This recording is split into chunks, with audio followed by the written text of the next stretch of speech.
This episode of the One Piece podcast is brought to you by Shonen Jump. Sign up today to be a Shonen Jump member and follow along with us. For less than $2 a month, you can read every chapter of One Piece, plus you get access to the Shonen Jump digital vault. That includes nearly every Shonen Jump series published in English. Series like My Hero Academia, One Punch Man, Dr. Stone, Boruto, Dragon Ball Super, Chainsaw Man, JoJo's Bizarre Adventure, Bleach, Death Note, and much, much more. And that includes the Death Note one-shot that's coming out that our good friend Steven has worked on. So start your free trial today by going to a special page for the One Piece podcast listeners at viz.com/One Piece podcast. And if you're looking to get your friends into One Piece, tell them about Shonen Jump and get them to share this amazing adventure with you. And they can go to viz.com/One Piece podcast as well to get started. Thank you very much.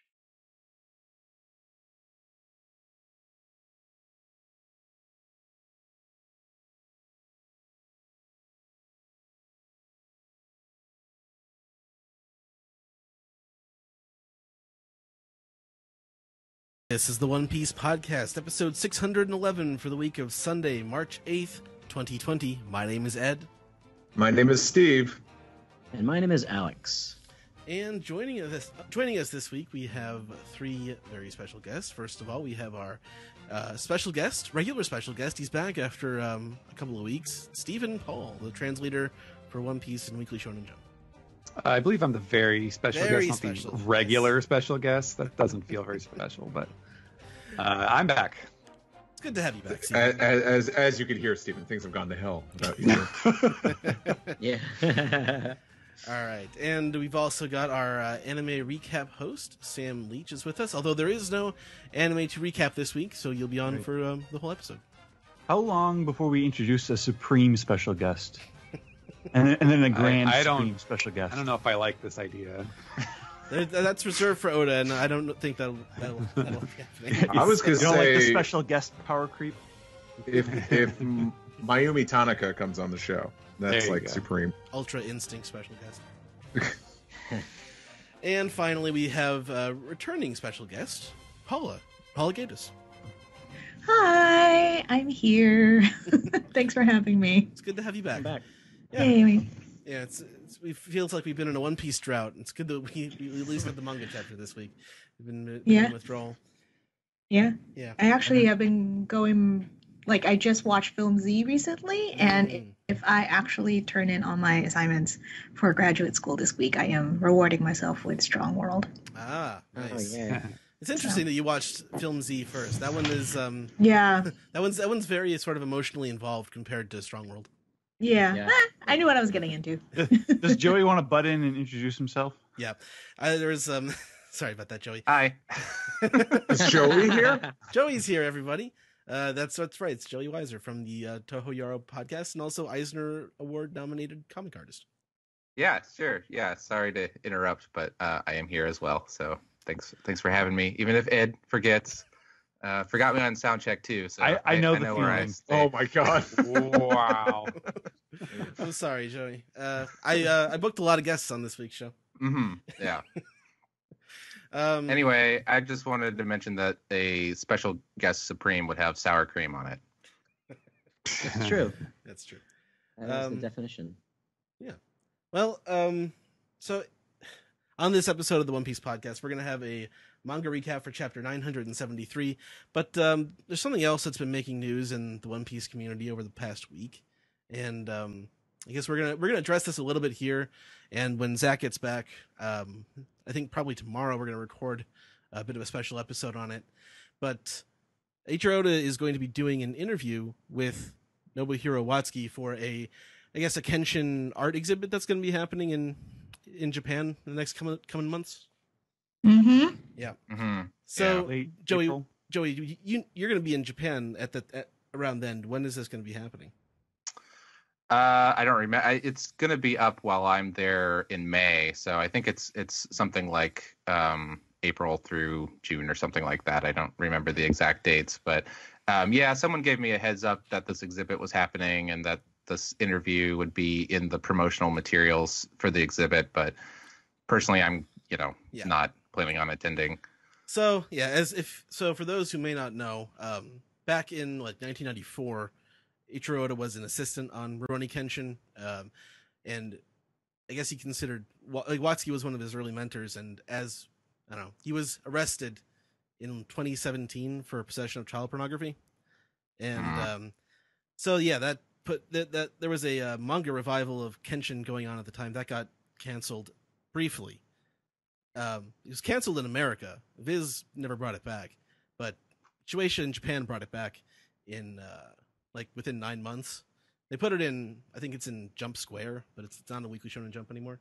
So, yeah, the corporate environment was welcoming back of him, which is really disappointing. And I had a feeling that this might happen given their close relationship in the past. Mm-hmm. I had a feeling this would happen. It doesn't make it any less disappointing, though.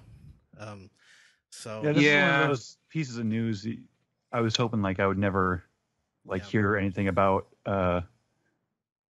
As someone who normally likes to like balk at the discourse, that happens on the internet, like this is a case where I'm like, man, what the fuck? Yeah, but it's a little bit. I don't want to say it's different, but yeah, you definitely go about it a lot differently once it's in your backyard, and with Oda being the creator of One Piece, this is going to grab our attention for sure. Right. Yeah, it's hard because I like to hear about the early days of Oda's careers, and I really am fascinated by the sort of like apprentice system that happens in Japan. And so I'd be interested to hear Oda talk about those early days, but it's just really, bogged down by the fact that it's promoting this work by somebody who, who's convicted of a really gross crime and is unrepentant about it. Yeah, that's the worst part about it, is that there doesn't seem to be much, of a recourse for, what had happened and stuff. Should have gave a little bit of warning to our listeners that. Yeah, that was that was kind of abrupt of me, but yeah. Anyway, so we're gonna have an episode about that when Zach gets back. I think he might actually have landed back in the US, but I think he is probably he's probably asleep at this point. Yeah, I also don't think that his wife would terribly like it if, as soon as they get back to their house, he just hops on and talks about podcast related. Yeah. That's where we disagree. So yeah, that's we'll talk about that more in a special episode coming later this week, possibly as early as tomorrow, maybe Tuesday. So I don't know if anyone isn't going to be able to be on that. I don't know if you have any thoughts that you'd like to share beyond what we just said. The floor is open. Yeah, I just briefly, because I'm not going to be on that episode. I just, I've seen a lot of different opinions about this. Unsurprisingly, that's just the way it goes with Twitter discourse and stuff. But and you see folks talk about oh, it's viewed differently in Japan, and that this wasn't even illegal until somewhere within the last 10 years or something like that. 2014, unfortunately. I remember learning about it when I was in law school. Yeah. And I think that's worthwhile, not as an excuse, but just sort of a bit more of an explanation to kind of understand some of the perspectives in what's happening with this. And I don't like it. And I don't think it's a valid excuse, but I do think that it is worth kind of keeping that in mind. But also on the other side of it, if somebody is expressing that they're upset about this and even going as far as to say, I don't think I want to read One Piece because this upsets me enough and things like that, I don't think you should kind of throw this back at them and question someone for that sort of decision, because, it's something that everybody has to fall back on and their own decisions about that kind of stuff. And this is the kind of issue that has a lot of, heightened feelings around them. So right. I just think people should please be civil to each other in discussing this type of thing. Yeah. It's, yeah. I mean, it's understandable that there's heightened feelings about things like that, but I definitely don't blame that it might sour any kind of how people feel about a certain line of work, because you actually don't know what you because you are far away from, you don't know the interpersonal relationships, what might be left unsaid, what other strings might have been pulled in that relationship. It might be difficult to kind of wade through that, and it's really not healthy for anybody to kind of litigate that kind of thing.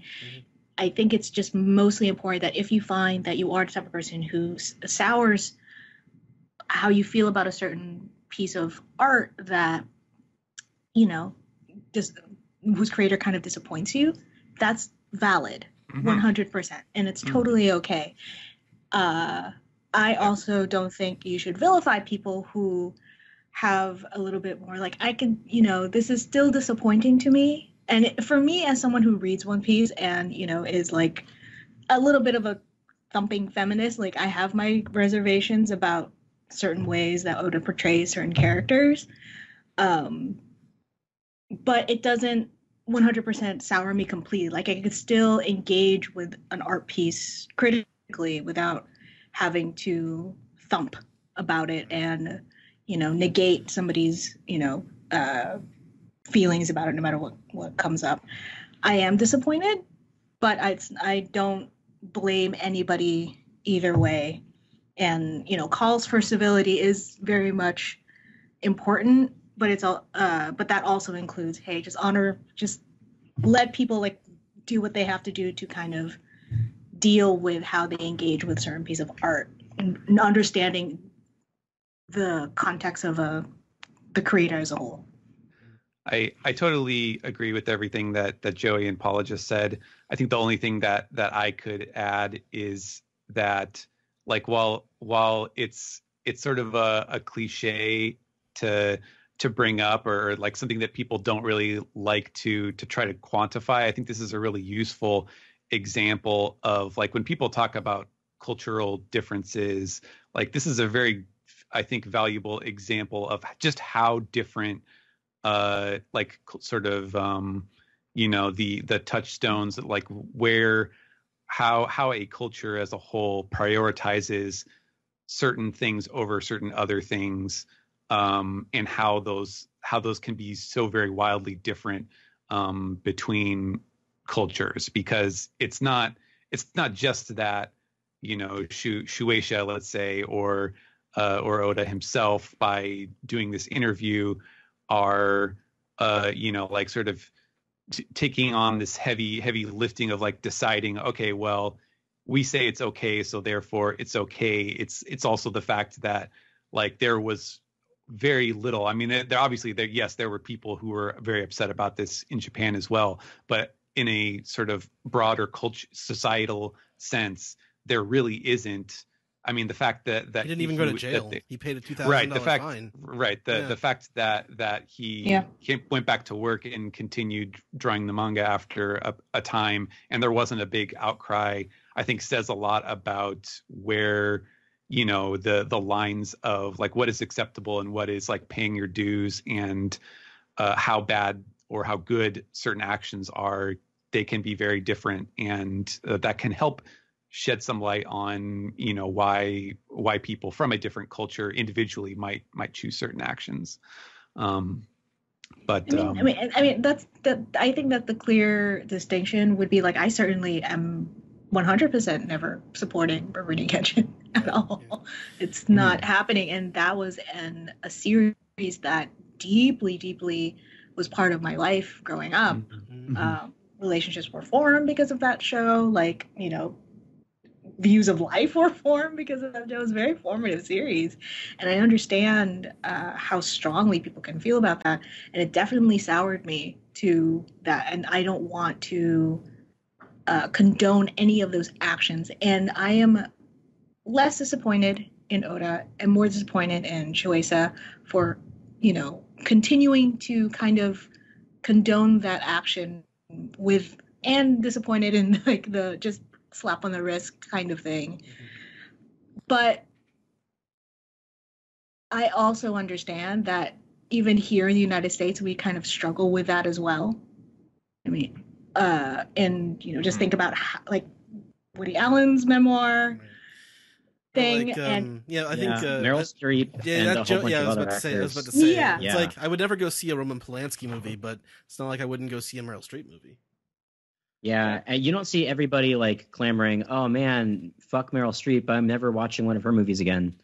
I don't think I've ever heard anybody say that. I mean, at the same, there's still it's very sticky, and I I know the culture as a whole still has a long way to go, and the more I still see bigger companies with a lot of clout and a lot of power that still kind of are so removed from any kind of like accountability for that. Accountability. Thank you. That was the word I was looking for. Or any kind of accountability, or it doesn't affect them that much in either direction. They rather just continue with whatever status quo might be, what they're used to and what drives the numbers. For me, I am understanding how much further we have to go just as a cultural as a whole. So it's not even so much a cultural difference, just like a frame of mind as a whole. Like, and that's universal. That's still something that us as people struggle with. And in terms of calling for civility, there's less about, platform thumping and more about if someone says they are never watching a Meryl Streep movie or never watching One Piece again, I don't blame them. And let that be that. Right. Like, sure. I'm not trying to convince anybody of anything. Like, I mean, it has the potential to actually, ruin people's enjoyment of the show. And if you're not going to, correct, yeah, if it's going to ruin your enjoyment, what's the point of reading it? If you're gonna, just to make yourself feel bad, that wouldn't, like, at that point, I understand why people would stop. Exactly. Yeah. And that just has to be okay. So we can still definitely enjoy this chapter and, enjoy where that goes. But I think overall, like, allow people to just engage how they need to engage. And folks who are more upset that, like, why aren't you engaging with this more? You have to separate the artist from that. That says more about that way that person is reacting. And it's not me saying that I don't want to read like Kenshin doesn't mean that I am judging you for reading Kenshin. It just, I might not engage with you. That's okay. That's okay. It does make me a little concerned that, but, we're not best friends. It's okay. You have to allow for that. And again, that's okay. I am definitely disappointed about this interview, but I understand that, like, it's less about Oda and more about, I'm a little disappointed in Shueisha. But there's still a long way to go. All right, there was one other, and we'll we'll have a special episode with Zach coming out in a couple of days. One more piece of news that some of you may have seen. This is coming from a Sci-Fi Wire piece about an interview with Colleen Klinkenbeard, the voice of Luffy, at C2E2 this past about a week ago, and it made it seem like there was going to be like a 20th anniversary disc coming out for One Piece, but I'm pretty sure what this article is referring to is the sort of the origin story of the Funimation dub, like a 30-minute documentary piece that they did for the episode of East Blue Blu-ray. So that's a special feature on there. I don't think that's going to be a new disc. I think that disc has already come out, like, I don't know, sometime middle of last year. It's been out for a while. Yeah, this has been brought to my attention by Ed before recording, but yeah, this just sounds like she's talking about the extra on the episode of East Blue, but I don't know. I can dream about new discs. This is what happens sometimes when you have people on your staff with minimal One Piece knowledge. It's also a little bit of wishful thinking. I mean, I want new discs. So. They haven't. Yeah, I was going to say they haven't announced the mechanism of how they're putting out the continuation of the dub yet, have they? They're definitely putting it on their website. We don't know about anything else. Okay. Yeah. Gotcha. It's like it's unlike what they did when they licensed Paranoia Agent. They said up on the website and discs to come. So they've committed themselves to that, but not for any more One Piece discs. I want that now. I don't know. It's been like we haven't seen. We've been waiting to hear more about more dubbed episodes just as long as we've been without the Straw Hats in the manga. Right. So when did Japan start doing Blu-rays for the show? Like midway through Punk Hazard? Something like so. that. Yeah. So is it going to be like the episodes that weren't on Blu-ray are going to be in Japan are going to be online only here, and then the ones that were on Blu-ray get a Blu-ray release here? It could be part of it. Is that what's going to happen?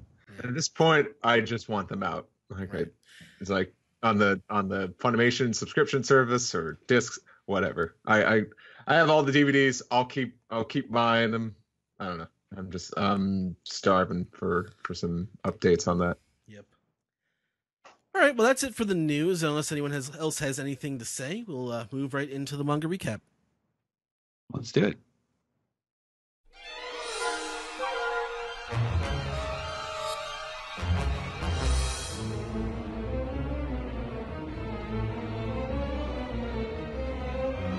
This is the manga recap for chapter 973, The Kozuki Clan.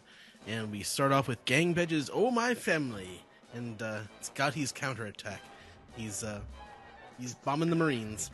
Did he send a space colony into that Navy ship? I'll tell you, whatever this is, it's gonna. Come on! I got it. I was gonna say it's way more entertaining than Char's counterattack, which is a criminally boring movie. Yeah, it's not good. yeah, it's filled with a bunch of people that talk like how people don't talk. There's exactly one person who talks like that. And it's Tomino. The little girl. All right. So yeah. Char's counterattack is a weird movie, and Gotti's counterattack is an average cover story. Yeah, this is totally the kind of cover story that I do not like, where it's very granular, moving in the story, doesn't particularly even like look that interesting. It's just kind of like it's actually worse than Caribou's cover story, in my opinion, because Caribou's was at least had a lot of slapstick. Caribou was awful, so that one had a lot of that too, though, where it was just like barely moving forward. Well, I like it when he kind of jumps ahead. Yeah. I do like the ending of the Caribou, where he becomes like, smash the proletarians, smash the factory and stuff like that. Mm-hmm. I think one of my favorites from the Caribou one was him in bed when the grandmother was like feeding him. Yeah, well, he's just laying in bed looking exceptionally creepy, which is an achievement for Caribou. Right. But yeah, this one's kind of. It's been slow. Like we had the hair salons, like, oh no, Chiffon's gonna be kidnapped. And then the next one is, oh no, Chiffon is being kidnapped. The next one is Gotti's like, I'm going to save you. And then the next one after that was, I'm saving you. Yeah, exactly. Yeah. I mean, I long for the days of Orlumbus at this point. We gotta think about I wouldn't say that. Gotti folds his clothes very. I love how neatly. like we're so focused on like the cover story not being like moving far enough when there's so much going on in this flashback that I'm like, I'm kind of okay. Oh no, we will do this. We will fixate on the cover page. Is even the ones we say, this one's not that interesting, and then we'll proceed to talk about it for 5 minutes. No, I believe it. But it's like it's interesting going. Like I could tell he had a lot going on. Well, like think of 2 storylines. Yeah, true. Also, you got to realize there's no rush to get a cover story done because what other characters are we going to go to next in the next cover story? So these tend to like take their time.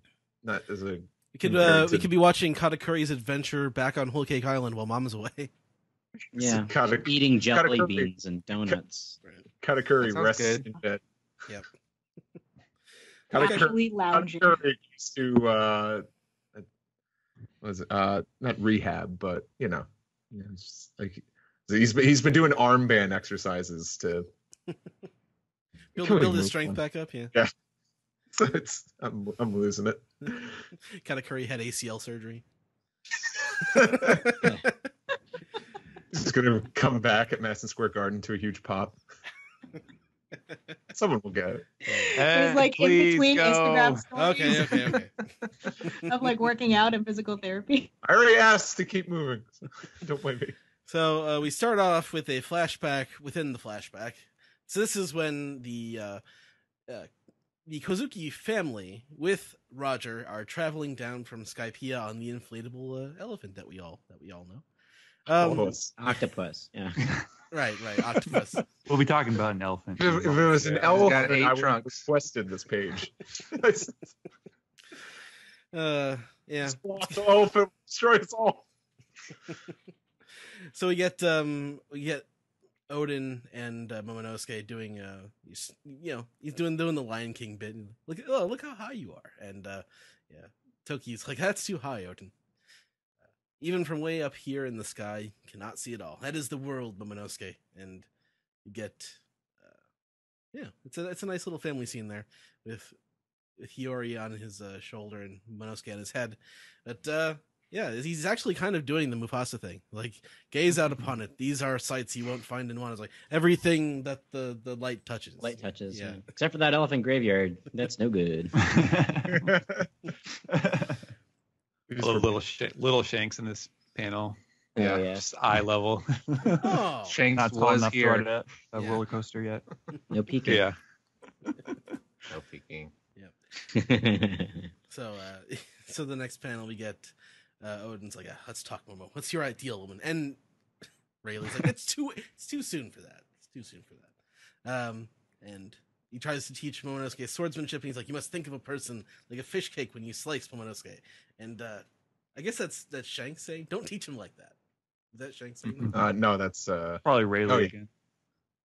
Probably. And it's definitely Shanks in the corner, in though. the corner of the Yeah. panel, though. Yeah. But the word bubble's not pointing to anyone. That's Well, true. maybe Shanks just is in there looking so jealous that he's learning some sword styles. The whole crew chiming in at once. Don't teach him like that. Oh, wouldn't that be cool if Shanks' sword, his sword abilities came from Odin? Yeah. That'd be dope. Yep. So we get upon returning to Wano, someone says to Odin, "How did it go? Were you able to get to Zo, Lord Odin?" And he says, "Yes. If I were to make a long story short, thank God. I learned that Zo and the Kozuki clan share a powerful historical bond. It makes her mighty warriors. So remember this: if the time comes, seek out Zo. They will surely be a powerful ally." And Cat Viper's in the back. He's blushing. Ah, shucks. And but let's see. Kinemon raises the more important question of what time comes, Lord Odin. And he's like, "Yeah, you'll know it when it happens. It's like obscenity. I can't define it, but I know it when I see it." Anyway, so we get to the shamisen playing, and we see that it's Hiyori who's playing, and Odin is enjoying his daughter learning to play the instrument, and he says, "I like that song that you play." She's like, "Really? It's called Moon Princess." And she says, "I'm gonna learn to play it even better." And Aw. yeah, it's a good song. So cute. So I have to play it cute. at my funeral. Moon Princess playing at Odin's funeral. So just seeing like Moonlight, Sailor Moon like theme song playing. Oh my god. I just Like, what is happening? Why imagine am I Odin. fighting evil? Odin in Yeah, there's Odin in a sailor costume. I was gonna say, yeah, there's a funeral procession, and everybody, like all the pallbearers, are wearing Sailor Scout uniforms.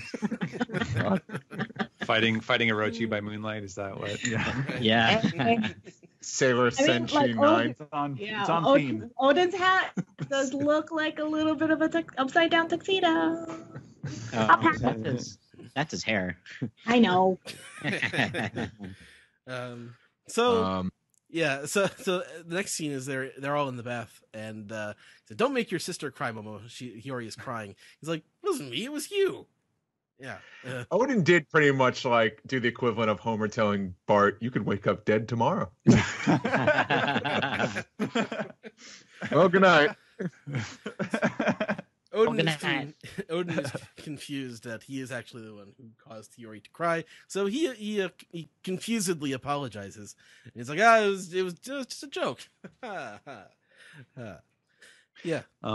By the way, before we go on, I do want to point out that like this whole chapter I'm sure there are lots of people who picked up on this, but this entire chapter is completely stuffed with prior quotes that are being presented, like when they actually happened. So all of this stuff with Odin telling Momo, like, you can't, like, look how high you are. This is the world. Look, gaze out upon it. Blah blah blah. All of that stuff was from the scenes in Zo when we first get like Kinemon and well, not Kinemon, but I guess Momonosuke is like reminiscing on like different quotes that he remembers his father saying way before we ever saw Odin or knew what his name was or anything like that. So there's a lot of this stuff that is familiar that's been brought up before, either in Zo or earlier in Wano. That's cool. So Steve, it's you're next. Me turn. All right.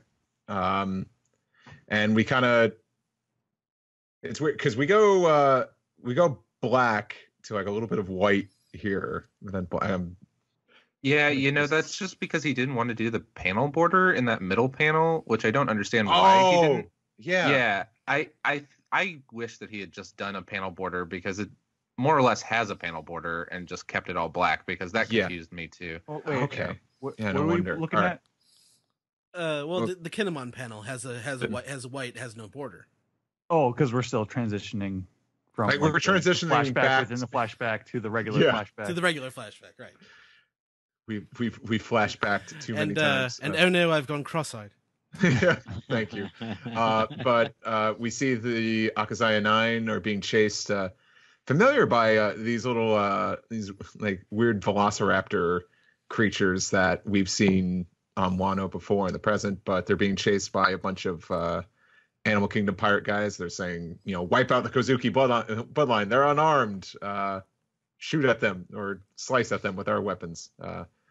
But Kinemon and Okiku aren't unarmed because they slash with their swords. Kinemon uses his cool fire swords and slices at one of these lizard chocobos here, and the guys get knocked off, and they keep running. But the weapons are courtesy here of Shinobu, who Kinemon thanks, and she's like, no problemo. And then she's like, hey, Master Kin, do you think love could bloom on the battlefield? No, she doesn't ask that, but she asks like another question. It's such an it's an unimportant question at such like a dire moment. She's like, do you think I could be one of the vassals too? And Kinemon says like, hey, we all started off as uninvited vassals. It's entirely we all up to invited ourselves here. Yes. We all got we all received the Odin face. We all mostly stole his food. So. Hey, can I be the guy too? No way, you're just a kid. Wow. But this is a very emotional moment for Shinobu. With tears in her eyes, she says, okay. Okay. Damn it. Trying to be serious for once. I would like to know a little bit more about Shinobu here, because she's kind of just been like dropped into the story, and I kind of want to know like what she's been looking for. Yeah. Well, I guess somewhere to belong. They made her look so suspicious, but they've redeemed her. Like, she's obviously a good person, like based on what we've seen in the last, 3-4 chapters. But she seemed so suspicious, though. Yeah, but not here. But she understood. She understands. But Raizo here yells back to Dogstorm and Cat Viper to knock it off, because like cats and dogs, they fight like cats and dogs. And Dogstorm says, Yugura might as well have been the one who killed Lord Odin, you addle-brained cat. And Cat Viper retorts, like, shut your disloyal mouth. It's like, you're more worried about how the enemy feels. I bet that spy Kaido mentioned was Yugura a dog. And how dare you accuse a dog of disloyalty? Yeah, seriously.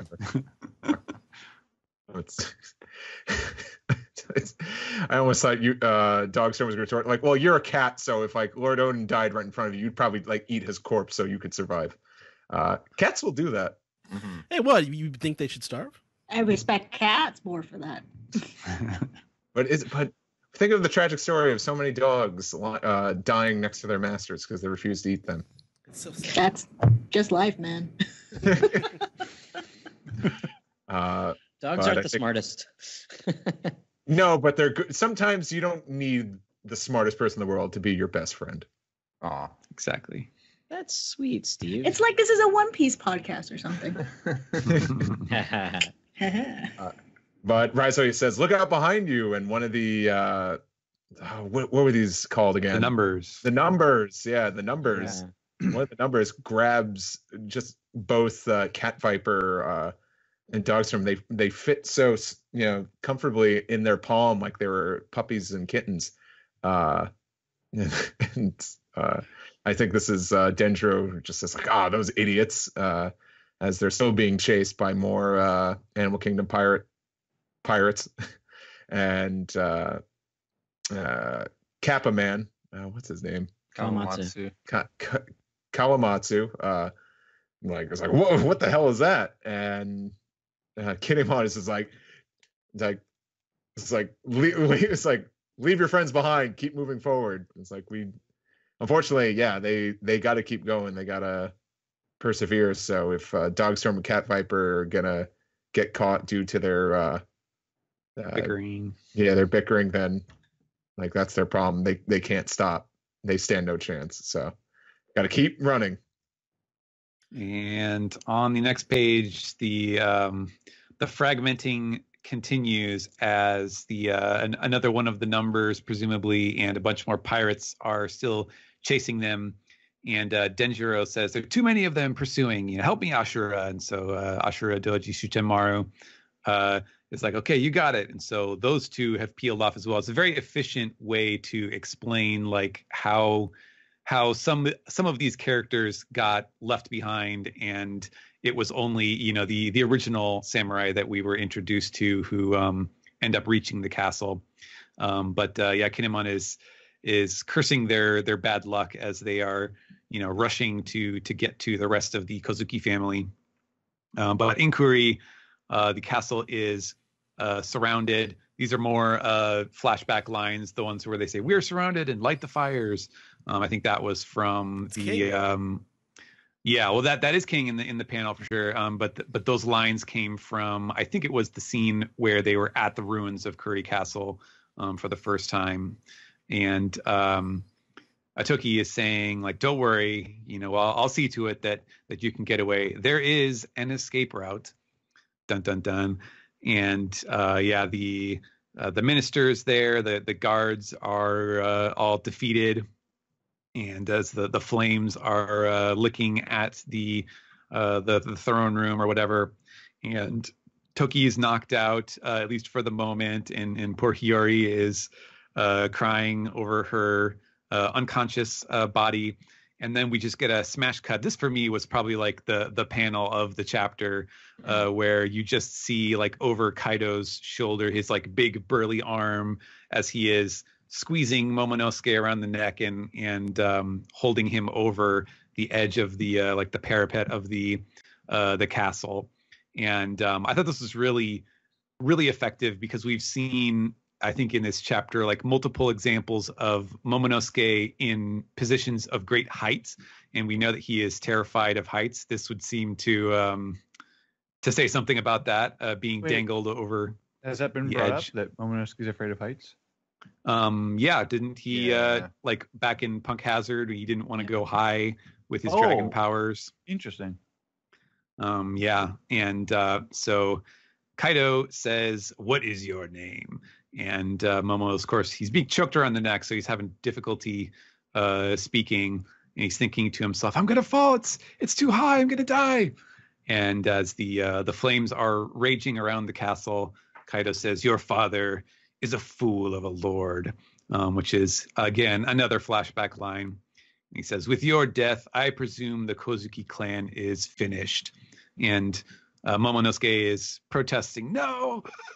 And he's remembering Toki saying, explaining what what the deal is with their father, like why all these things are happening to him. And she says, "Because your father is a great man." This is when he was in danger. Or they were what was it? Taste testing his food, and so she was explaining, you have to be careful because your father's a great man and you are meant. And so Momonosuke then repeats the end of that line. He says, "Father is a great warrior, and I will one day carry this nation on my shoulder." He's struggling to say the message. Paula? Wait, but before we go, I wanted to point out, Steve, on Twitter, you pointed out this panel with Kaido and Momonosuke, how very, very parallel it is to an older scene.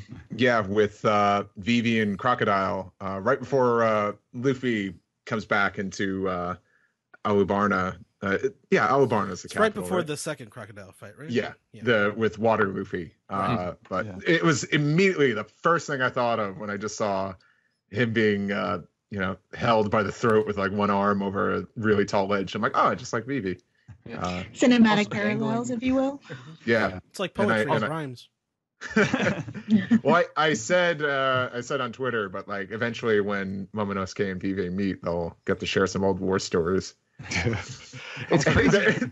Vivi will be like, over at ledge too. Huh. Yeah. And Vivi will say like, and then wasn't it so terrifying when you were dropped? And like Momonosuke will be like, you were dropped. Kaido called me blanket. It's crazy though, like how similar the panel construction is and everything too. Like that the fact that they're like 70 volumes apart and yet they look like they could have been drawn in the same chapter. It's I was really impressed by that. I think it's like Oda's style has changed so much, but just like I don't know the exact terminology for like the textile on the roofs of these buildings, but just like those really like curvy shapes on this roof. It's very reminiscent of older One Piece art, even though like lately with the characters are a lot more detailed than the way they used to be drawn. But Sam, you were gonna say something. I was gonna say Kaido is a daddy long legs. Well, he certainly is daddy. So.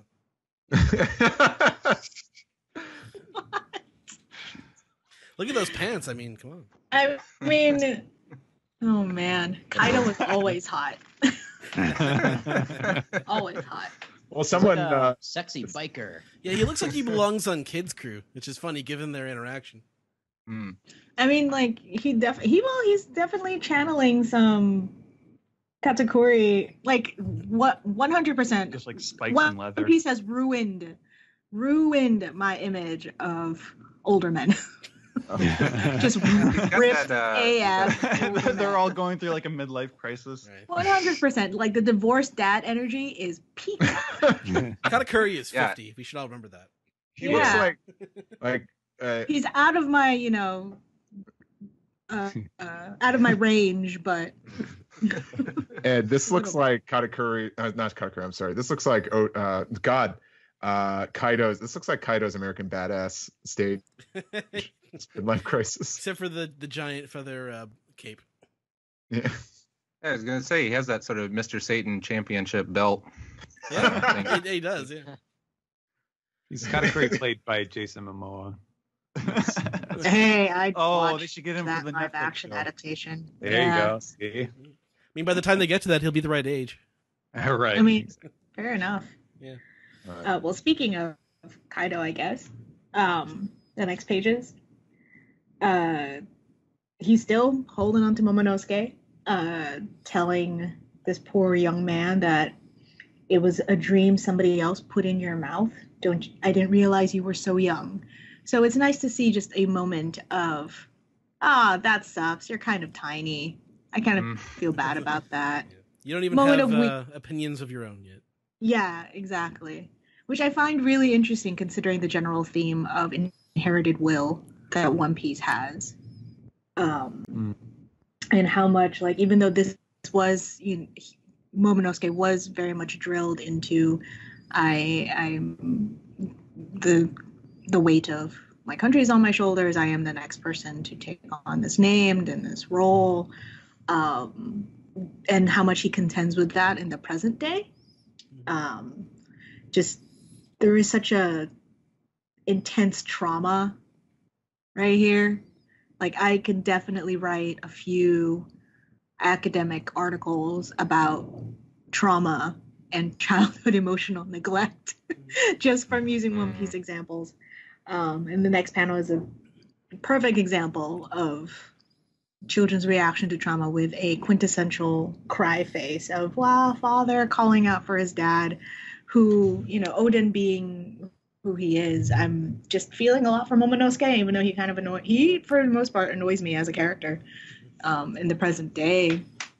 But now it's very much, I really appreciate these flashbacks just because it's very much given context to why he is as abrasive as he is to some degree. And, he, after crying for his father, Kaido had a moment of, I guess, small regrets instead of just dropping what could have been an easy drop to kill the last surviving male heir of the Odin's clan, just drops him onto the floor, drops Momonosuke onto the floor, and transforms back to a dragon, saying, that's Odin's son, let him perish in the flames of this castle. So it's a very villain kind of moment where you're not even waiting to see if you're the person you're intent on killing, which is actually dead.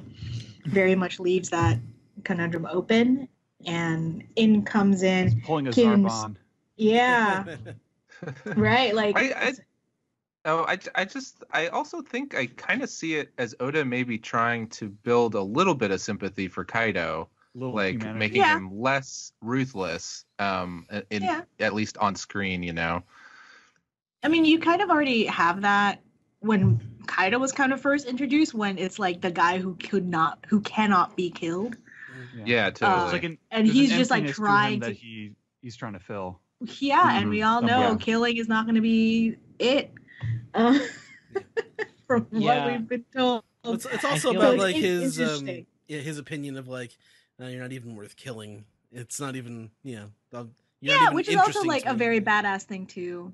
Yeah. Is it honor? Like, do you think Kaido's bound by like a pirate's honor kind of thing? Nah. Well, with his last moments with Odin, where he seemed like he didn't like having to do it the unfair way or something. Yeah, I think that like fighting Odin and actually getting hit the way that he did was like a pivotal moment for Kaido, because it feels like he has a very newfound respect for him after that, even though they still have to kill him because he's a threat to them. But it feels like this is sort of like Kaido wants to see if Momonosuke has. It's almost like he's like, I wanted to see more of that. See what it takes. And like does Momonosuke have it? Yeah. Right. And then when he sees like, oh, this kid's just like 5 years old, he's nothing. He's not Gohan from Dragon Ball. Right. Piccolo throws him into the mountain, and he destroys him. I almost wonder if, like, by throwing him in there, like, sure, you could look at it as like, oh well, the classic villain who can't be ruthless and just kill the character when it counts. But I almost wonder if it's almost like there's like some subliminal part where it's like, okay, secretly hoping. Yeah, like if he gets out of this, like point. Maybe something will happen with him and he'll Exactly. be worthy of fighting me or something. You know what? That's a good point, especially for someone who's so nihilistic that he can't die. I don't know if that's before or after, if that developed like around this time in the flashback, or that occurs as he's like trying to throw himself off Skypiea. At the very least, at the very least, this is like a pivotal. Like if Momonosuke died here, he wouldn't. Luffy probably would not have been brought to Kaido. Oh, absolutely. Sure. Yeah. And maybe like you're allowing for that possibility. Like maybe this might be the kid that kills me, and I'm finally dead. Thank God. Yeah, it's really it's very nihilistic. That's kind of interesting. It's very nihilistic of him. Kind of tragic. I'm just wondering when the whole suicidal tendencies come into play for Kaido, because I feel like that's what I'm thinking too. I think it's like, post has he been this doing flashback. that, or you think? No, I think it's going to come after this. To be honest with you. Yeah. I think so. Moving on. So Kinemon bursts through the door, screaming for Lord Momonosuke and Lady Hiyori and Lady Toki. And then, what is his name? That's Kanjuro. Kanjuro. He's like, well, you're well, thank goodness. Just tears, just relief that they're still alive. And we go to the next page, and it's that beautiful, iconic image of what Kin has remembered, that outline of her with her two children, holding on to Hiyori, a standing Momonosuke who's in tears, and Toki just saying, "Everyone, come to me. I have something to tell you." And it's framed so like it honestly frames like a memorial picture. That's my favorite panel of the whole chapter. I think so too. Yeah, it's beautiful. becoming mine. Backlit. Backlit, and it comes up in like previous chapters of whenever Kin talks about it. It's always that outline of them together. And the next panel is, you assume they explain the whole plan of moving to the future and whatever. and Keen just like to the future with his wide eye. That's my favorite look in anime when it's like one eye wide and one kind of squinting going ah. Yeah, I call it Kinmon's got a lot of that.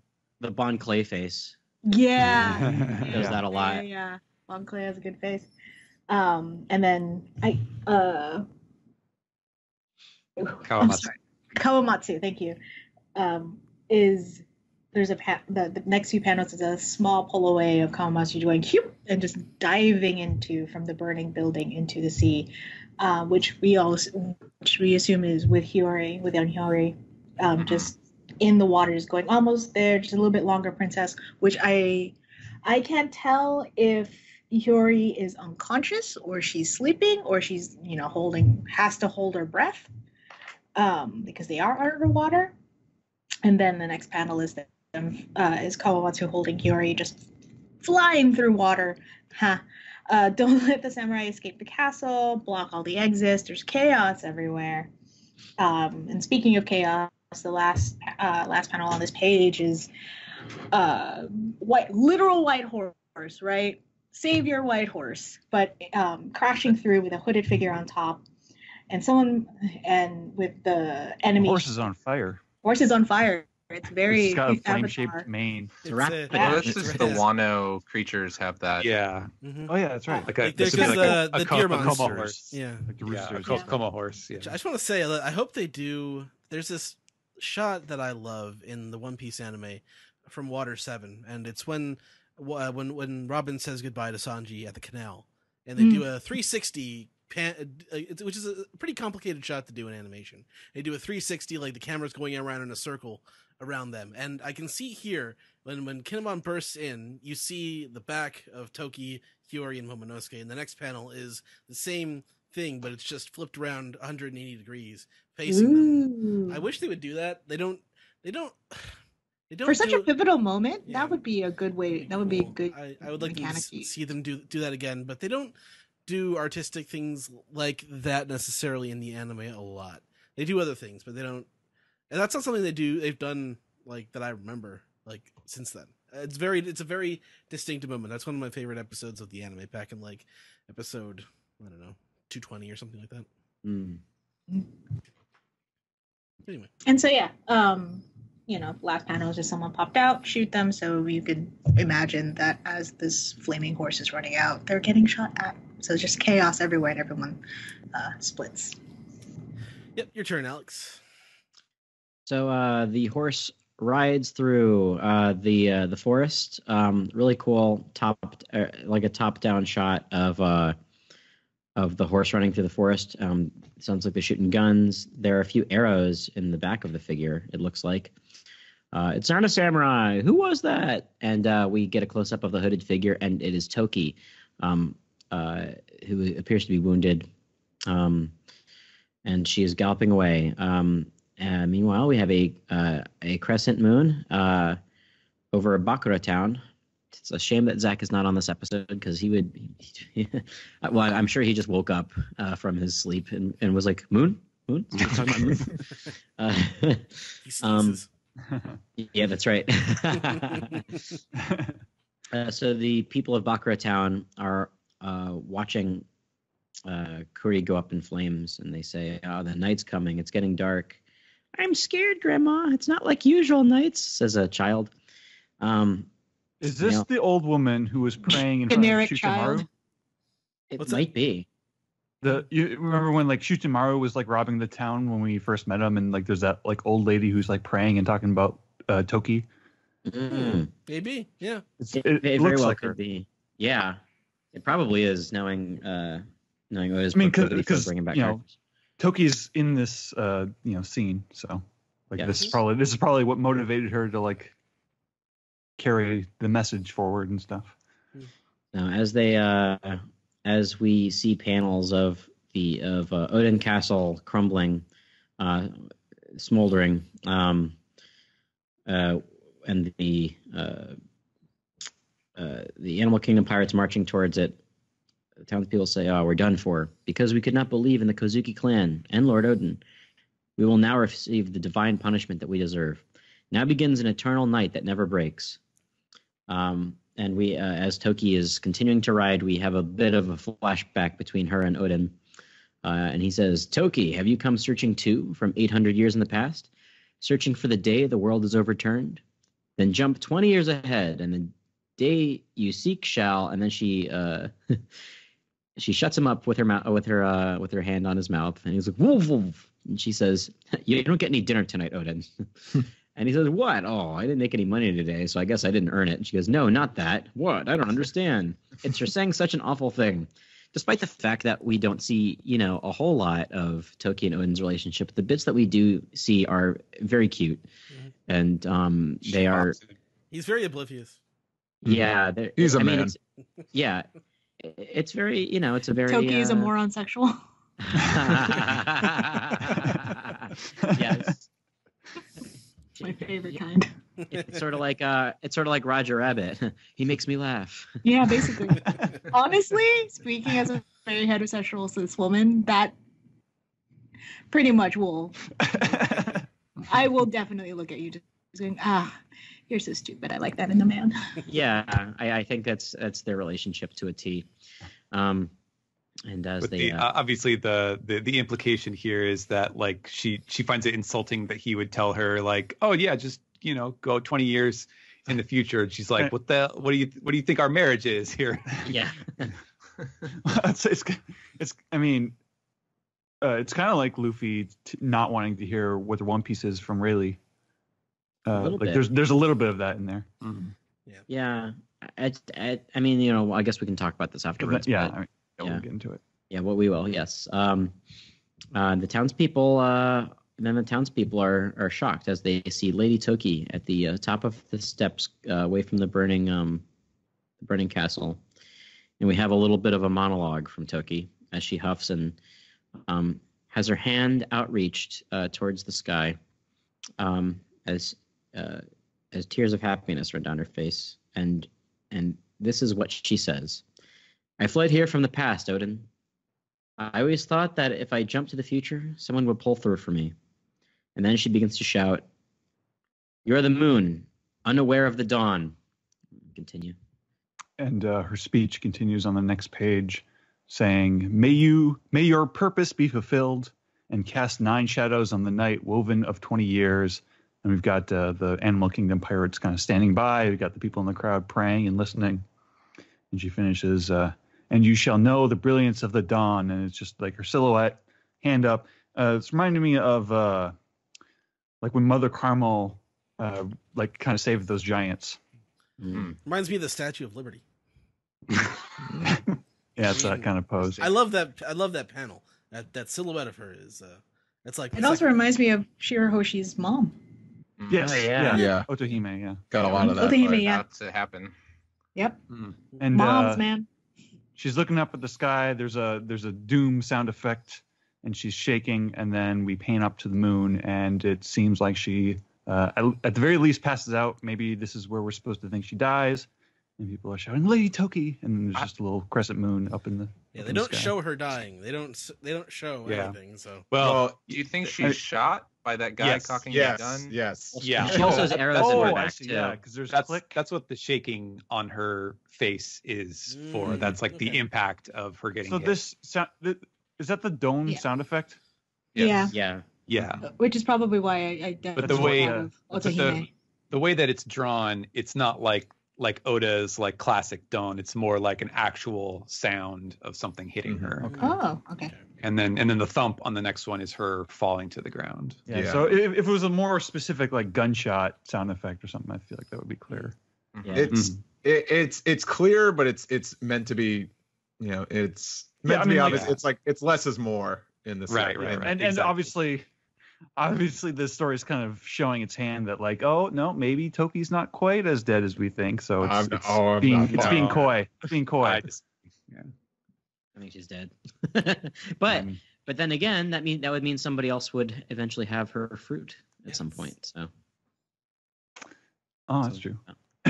And so we transition into another day, and it's the Shogun's castle, and we hear Orochi going, "I told you to boil this water.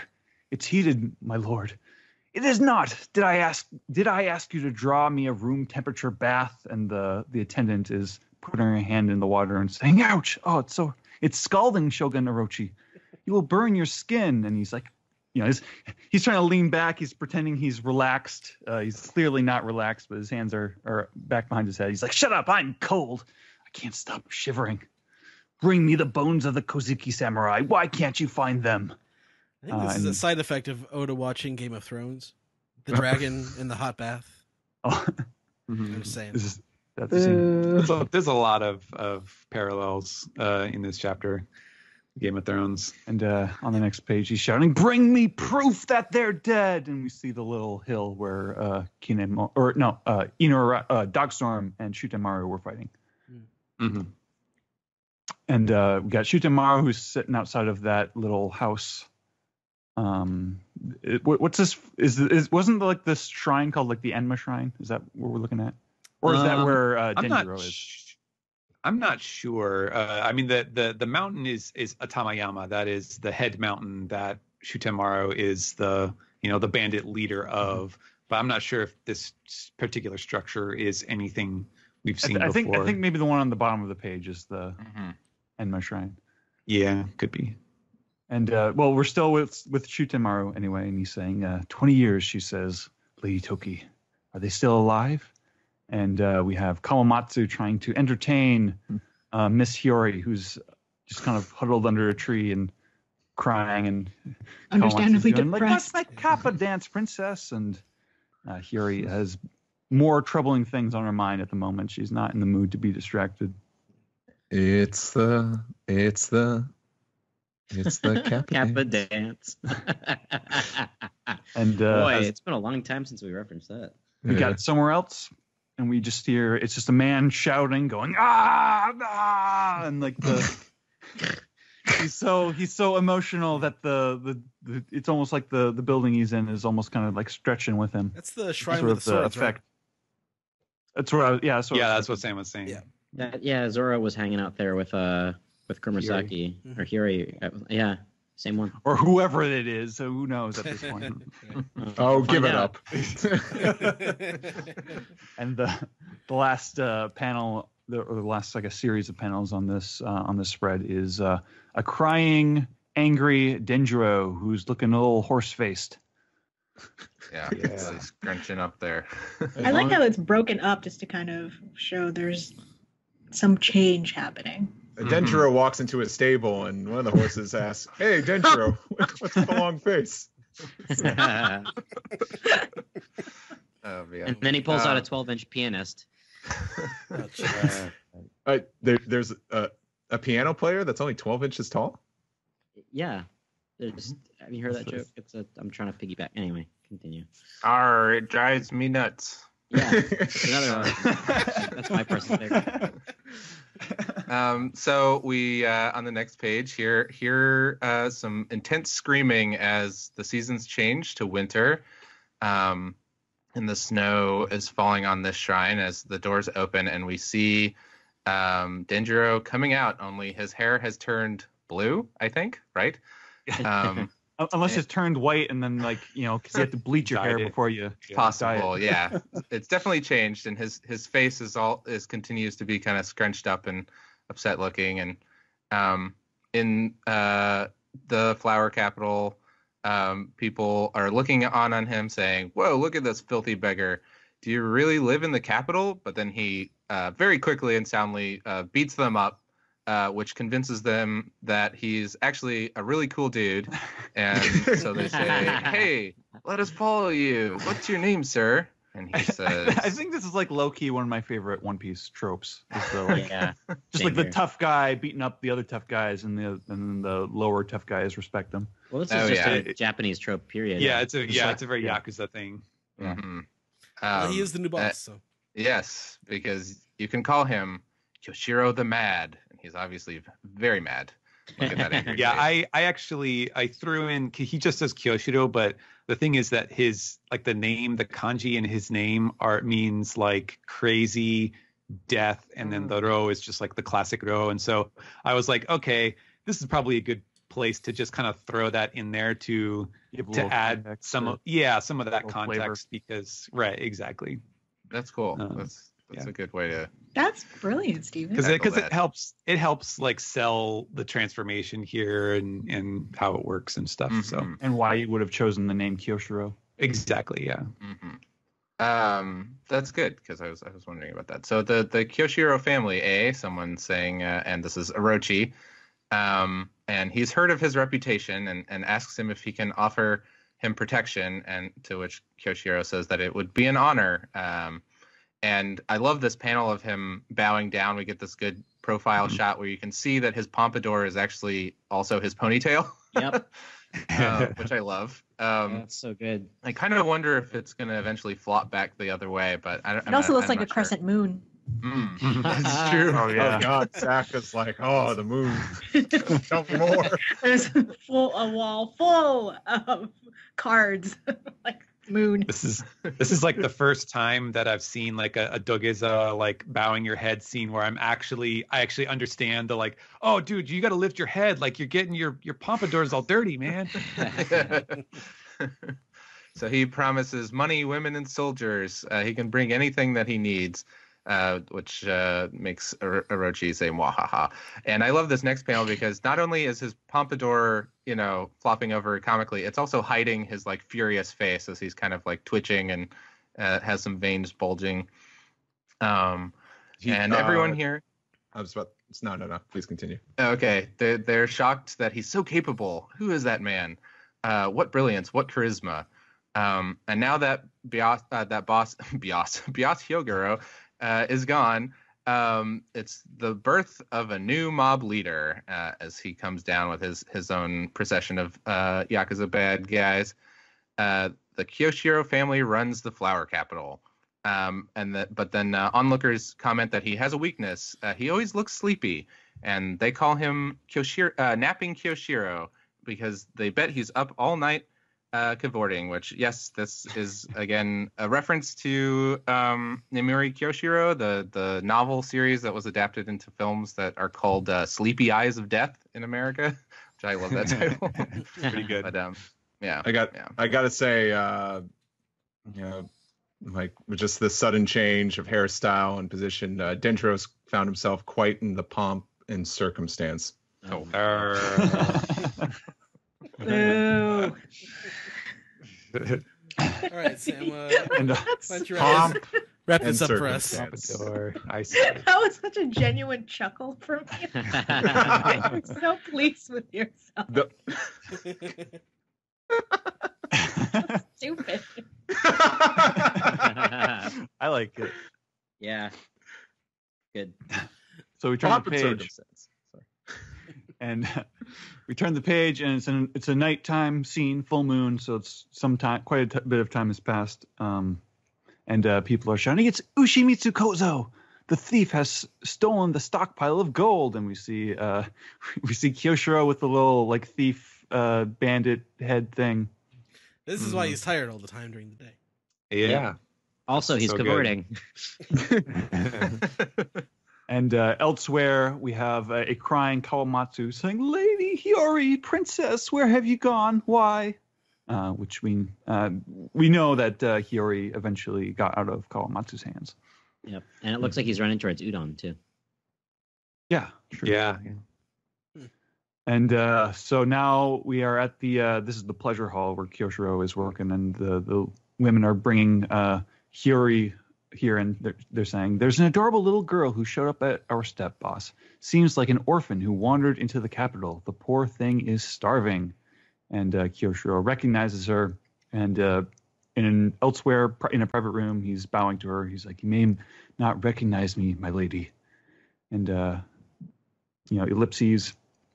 And then further ahead, Hiyori's like, "Denjiro, is that you?" And Kyoshiro he's got a little tear in his eyes, and he's saying, "Indeed, it is Lady Hiyori. I see. So Kawamatsu took care of you." And then now we're kind of as this conversation is happening, we're getting a little montage through to the future. Kyoshiro is saying, "I was so possessed by the demon of anger that it disfigured my face. We see Hiyori kind of, I guess, working at the pleasure hall as like an attendant, and then Kyoshiro is saying, "No doubt, even Kinemon and the others would fail to recognize me now, but that suits my purpose." And we have now what looks like a teenage Hiyori practicing her shamisen. And then he says, "Until the day the great battle to come arrives, I ask of you not to tell anyone about me, even our allies. From this day on, I will offer you my protection in Kawamatsu's stead. You must now call yourself Komurosaki." And then we see the fully grown Hiyori playing the role of Komurosaki. Bling, bling, bling. Yep. All those shiny marks. Yes. Thoughts on the chapter? Let's start with Joey. What do you think? Oh boy, yeah. So my very first thought after finishing this was simply like, fucking finally. Because like, so much stuff that we finally are getting like filled in and answered, like, and it was a relief and I think satisfying. I love kind of the I've been so curious about Kyoshiro in particular, and I love this kind of super, like, Oda pushes emotion so far, and I love the idea that you can be just so furious that your face can like morph, you know. It was like a full rage hibernation. He went in and came out 4 months later or something. So who was the guy? Keep making that face and it'll stick that way. Who was the guy with him when he came out of there? Just another one of the people? No, that's him. just a memory of Denjiro. That's a shadow of who. Okay.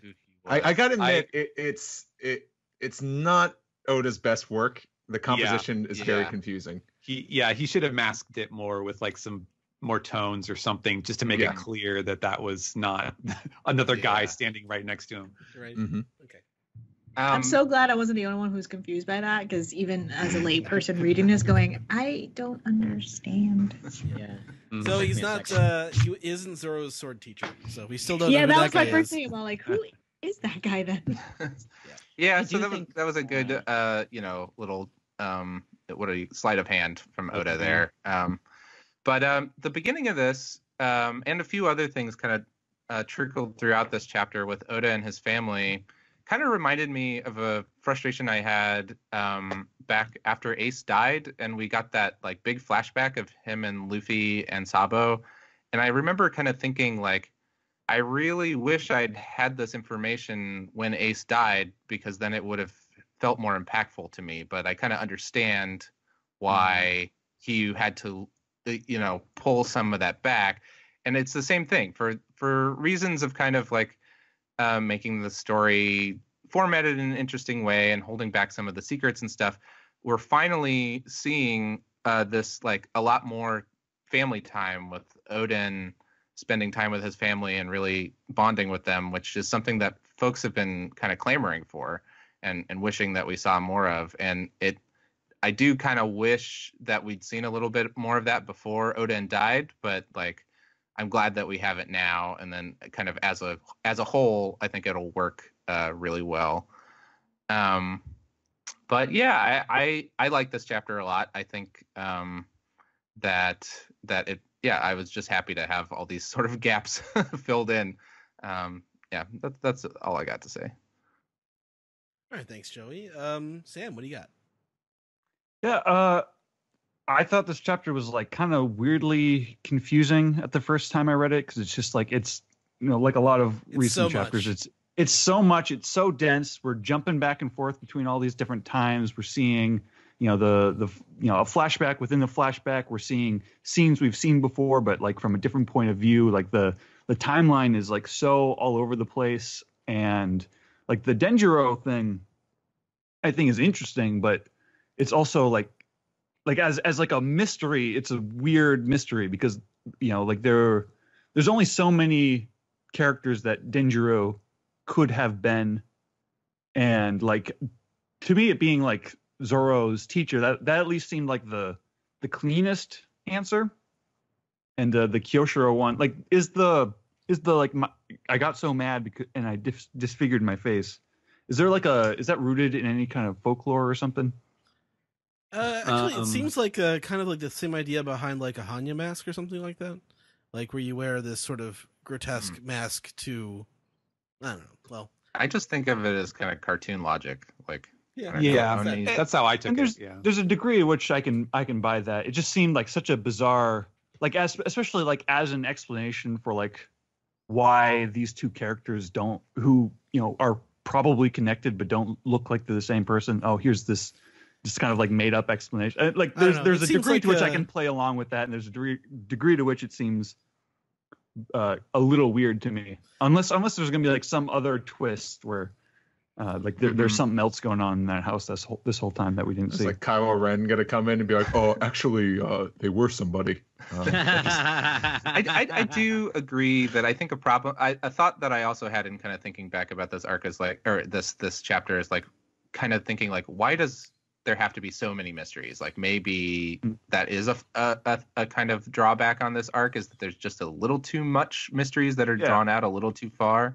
And like that's kind of how I'm feeling about like the traitor. Like I don't really care who the traitor is. Like I'm sure it's going to be one of the good guys who had a good reason, or it's going to be like a triple agent type thing. But going through this chapter on the podcast, it's actually helped me feel a lot better about it. There's a lot of stuff that I appreciate it more coming back to it. I think Baby Hiyori is a treasure. I love her playing the shamisen. I love Odin's interactions with his family, where he just seems so like kind of crass and like thoughtless, but in retrospect, like now that he's gone, those are the kind of things you miss about him. Toki always seemed like she was on that page from the very beginning, like that, like she always liked Odin's kind of adventurous side, and it's that morosexual thing that I think is actually, and I love Orochi, like he's like clearly got like a bug in him now, like Odin's like pure genuine machismo has like gotten to him, and he like, even though he's got basically no one to impress, he's like he's feeling kind of what's it called, insecure. He's feeling inadequate. It's like the tech CEO. No amount of money will go back and make you popular in high school. Yeah, exactly. Wow. Wow. No, that's like it's right on the that's nose. right on. That's right on the nose. Yeah, He's I love already that. Ziff. Good night. All right. Let's see. Paula, what do you think on the chapter? I mean, it's hard not to just say I agree with everybody, because it is such a dense chapter, and there's this big sense of relief that like, okay, are we done? Because you dropped a lot of lore, and I don't know how to sort through it. Because I'm kind of a little, as One Piece or the Wano arc has gotten more complicated, and there's so many threads to follow. I'm kind of glad I wasn't the only one who, like, am I the only one that feels a little lost? And I appreciate the sense of critiquing the composition just a little bit. That could have said, that could have explained who Denjiro became a little bit better. It's kind of interesting from someone who is studying information and visual literacy as a grad student, just because folks who are manga readers and things like that are multi-literate in various ways, because manga, especially translated manga, is just so unique because you need to have various contexts, and depending on your cultural background and understanding, things could read a lot differently. So it was really interesting to be able to have some context on how just dense this chapter was, and I'm glad I wasn't the only one that got a little confused. So there was that. I'm mostly glad for the context with regard to Momonosuke. Again, like, that kid annoyed me initially, so seeing that specific interaction with him and Kaido, as traumatic as it is, kind of allowed some grace and understanding about what this poor kid has gone through. So I really appreciated that. It's definitely the whole moon thing definitely is turning on my, okay, where do I find all these moon references and how do I piece them all together to see if I can come up with a theory. Yeah, and I honestly wonder, especially since we mentioned that if Toki is dead, in this flashback, if that is the time that she actually died and somebody ate her, and somebody has access to her devil fruit powers, whoever that may be, and the proliferation of all the devil fruits where Wano is now, with regard to Smile and all that stuff, like, I wonder how that would come into play again, because like the current situation of like manufactured devil fruits and the whole Smile situation, if there is a legitimate devil fruit out there, natural out there in the world, who has that? And I think that might be a key element in, any upcoming chapters. And it might be really easy to think that Hiyori might have it, since she technically stayed in Wano, Yeah. I don't know. So- I kind of hope that he doesn't touch back at, just simply because like it's, as a storytelling device, it's such a like it can wreak so much havoc on like how the story is told. And he also, like, when he introduces these things like Pudding's powers and Whole Cake Island, he tends to be kind of reserved with, like, he doesn't go 100% with like using them to mess with the story as much as they could potentially, just because, you have to be really careful. They're very powerful, like, ideas from a storytelling perspective. So like if you suddenly have, now this character is jumping around in time, and now this character is jumping around, or, rewriting history, and, all of these different potential things, like, it's very easy to get out of hand, I feel like. So I have a hard time believing that's not going to come back at this point. Especially Yeah. like Toki dying, but like the camera pans away just as she died. Like, that seems so suspicious to me. Yep. I mean, you could definitely litigate that for sure, but yeah. And there's arguments for both, which is to say, I'm just saying nothing. It's like nobody's face. But I don't know. Like, this is I mostly enjoy these flashbacks in order to give context to what's going on now. It's not like he doesn't do this anyway. Like going back and forth in flashbacks and this kind of disjointed way of storytelling to give context, because it's such an open world. Like, I wouldn't be surprised if he does make for that a little slightly messy storytelling, if he were to using the devil fruit, the time traveling devil fruit in that sense. I mean, we see 2 devil fruits already that are in Wano, so how did those fruits get out? I'm still curious about that, how Barto and Bon got those fruits.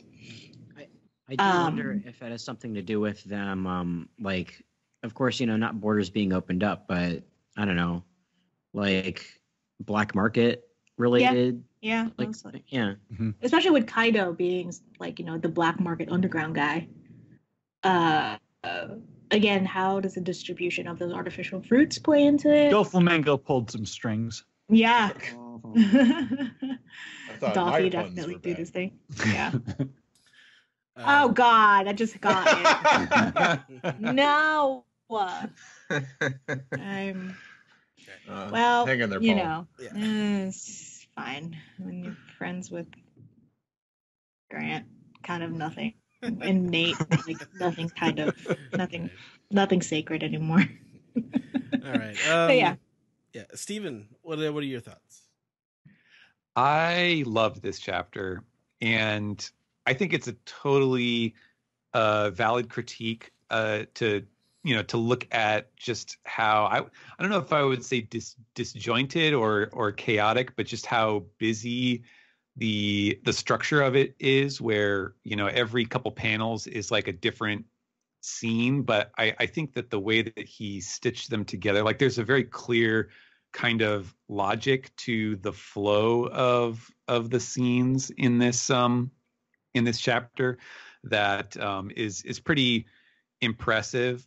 And I think it's a valid thing to say that like there's so many answers and like, you know, different little bits of information in here that that answer questions that the audience may have had, or that plug little, you know, like sort of little holes in the story that weren't explained before. That, you know, I think it's fair to say like, yeah, maybe there was some way that he could have spread these out a little more, especially since like the act of building up the story and like setting up all of these little mysteries and things that you're supposed to wonder about takes so long, you know, through the first two arcs of Wano before we get to this this point that you know, it might feel like you know, he's just sort of like shoving, you know, just sort of steamrolling all of this stuff out the door quick before the end of the flashback. But I found it to be really it felt very rewarding to read, and part of that was because now I wasn't on the last, you know, couple manga recaps, I think. So I haven't listened, so I don't know what the podcast's general consensus was. But I was actually not.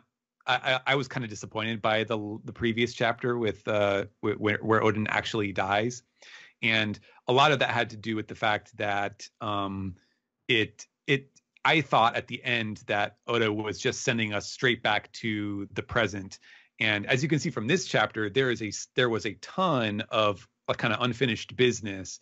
And so the idea of like, if you had asked me at the end, after I read chapter 972, all right, what do you want to see in chapter 973?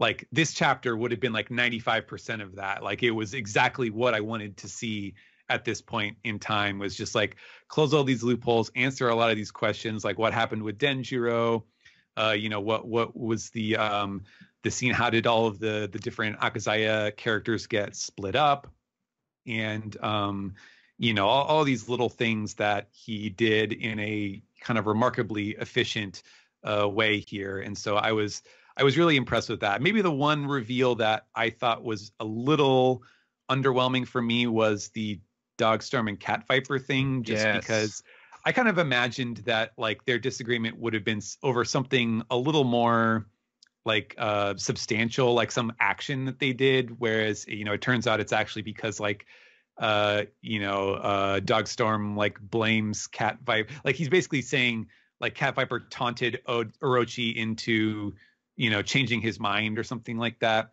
And I think it kind of works on paper. Like I understand the kind of emotional logic behind that, but it didn't, you know, it didn't feel like it really had the punch that I would have hoped for. But I'm glad that he did kind of set that up and, you know, make sure that got into the story, since that was a big question that we had been wondering about since Zoe. So, yeah, but yeah, for the most part, I thought this was a really good chapter, a very satisfying chapter, I think, to see all of these things play out. All right, Alex, what do you think? Yeah, I thought it was really great. Like a couple of you, when I first read it, I was like, okay, but after rereading it again and then again, like taking your time through it, because it is very dense, as you all say. Boy, I really liked it. I liked that all of these reveals happened all at once. Like it's very like we don't have to wonder anymore about like XYZ. We can just kind of get right into it. And I keep thinking back to, you know, Denjiro looking at the you know, at the crescent letter, you know, and you know, are you ready, you know, Koromasaki? And then he, you know, slices her, basically, you know, letting her get away. Like, I can't wait to reread this whole arc now. Yeah, do you mind if I butt in just for a second? Yeah. Yeah, so I was looking back at tweets that I had made about Kiyoshiro, because I had been sort of following him, and there's this panel that I love because it now has this kind of second meeting where he's talking to Orochi, and he says, if Foxfire, Kinemon, and the Akazaya samurai should appear, I for one would welcome it. I would enjoy the chance to show you my skill with the blade. To which Oroshi's just kind of like, it's good to have you on my side. Ah, ha, ha, ha. But like what he's actually saying is, I want my friends to be back, and I want to show you like fear with my blade. Yeah, exactly. And I love that. And I think really cool. That there's going to be a lot of stuff like that when you go back. Yeah. I love the Odin plus his family stuff at the beginning. A lot of people over the course of the flashback have been saying, yeah, this stuff has been missing, but I do really like it here in one chunk, because I do think it is it carries separate context from the rest of Odin's journey. Otherwise, I feel like if this stuff had been inserted earlier, I do feel like it would have been a little schizophrenic. So I do like that we have that context now. Like Joey said, like I was in a similar boat with Joey in terms of the Ace flashback after Rainford. It actually did annoy me, but upon rereading it, I like it a whole lot better now. I'm in agreement with the Dogstorm and Cat Viper stuff. That's the only bit that I thought was pretty weak. But yeah, there's a bit of setup there. The thing that the Toki stuff is what really is interesting me. The Moon Princess song, right? Like when she gives her last Mike Morris on Twitter retweeted this, and I was like, oh shit, yeah, you're right. Like when she's giving her last speech, she's also reaching towards the moon. We've talked on here before about like the people of the D and their connection to the moon and the ancient kingdom and the void century and all that. So I don't think that we've seen the last of Toki in terms of her role in the story and what she's set in motion. Yes. What Odin said I thought was really interesting and sort of gives a clue as to what the One Piece is, or not just the One Piece, but the true history.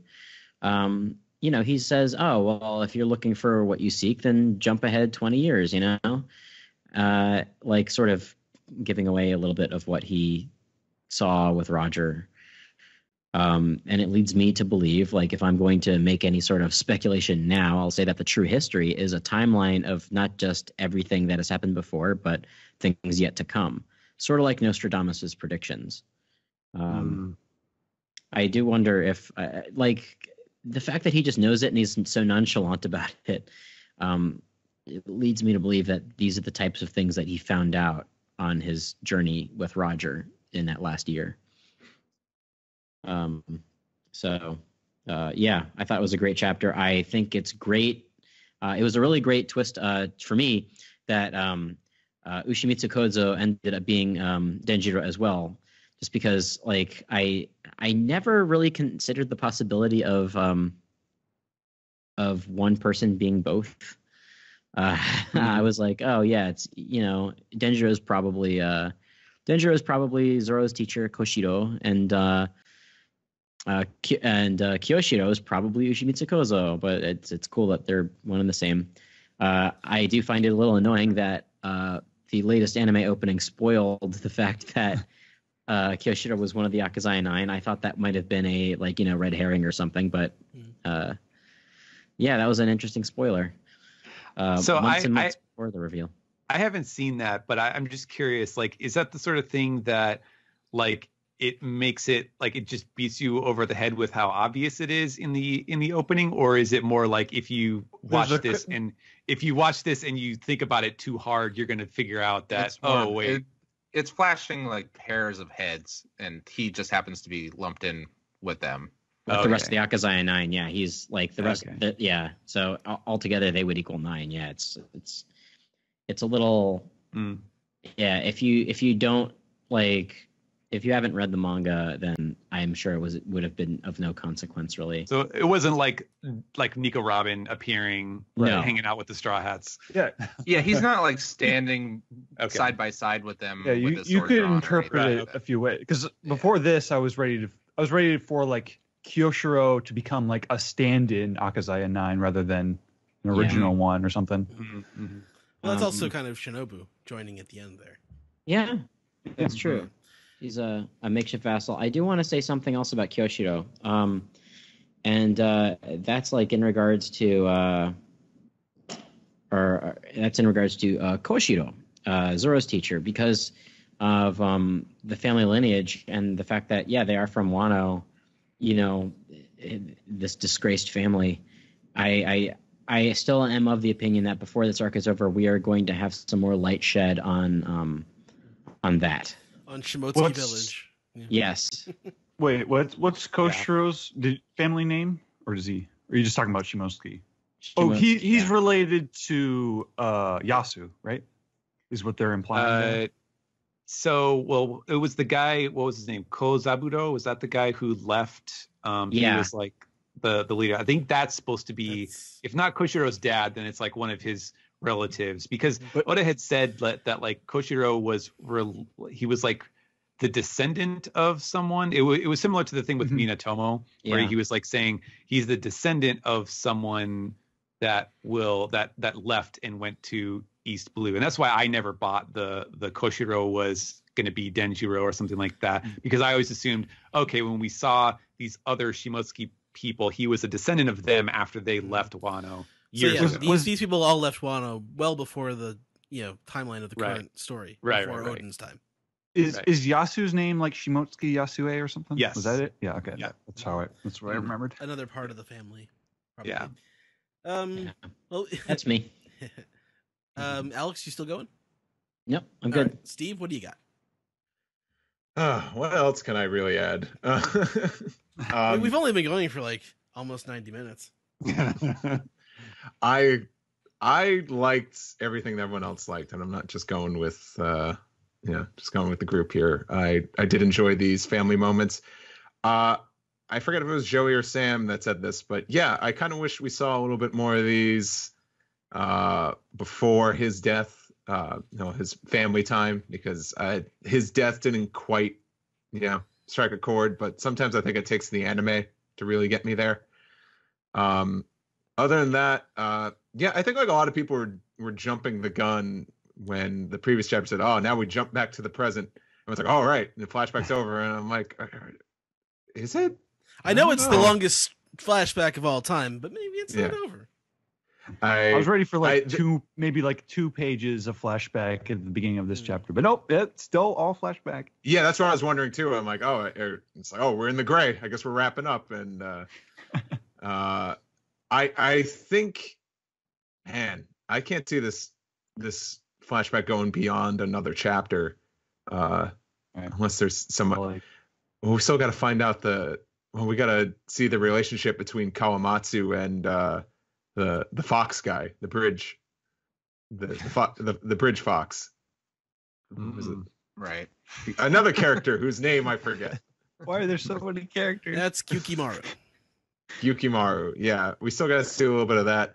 I'm curious to why Hiyori just ran off.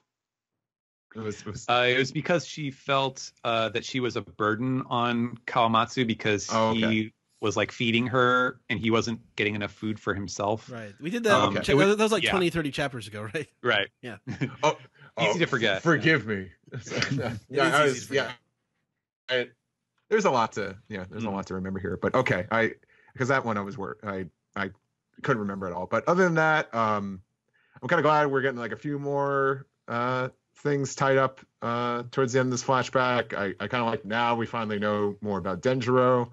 I kind of had a feeling like he was Kyoshiro. To me, that felt a lot cleaner than having him be Zoro's teacher. That was the dark horse, though. That's what I was going for there. But this one kind of makes sense. And he's also Ushimitsu Kozo as well. But I don't know. I don't know what else is left really in this flashback. To send all these dudes into the future. I wonder if we're going to get that scene because we kind of got that. We got everything around it. I think applied. Yeah, I kind of sorry. I'm going to this chapter again and realize I'm like, oh yeah, because when we see Toki leave on the Rapidash, the deed has been done. So I'm sure it's just like she just touches you and it's like blip, you're gone. Yeah. I think it was a really good chapter. It was a little dense. I think some of the panel layouts the compositions were a little bit confusing. Good thing we had a group here to discuss it. It was good though. You definitely kind of I like the fallout, the fallout of Odin's death is just very apparent, and you're seeing the circumstances Hakazai and 9 are finding themselves in. But I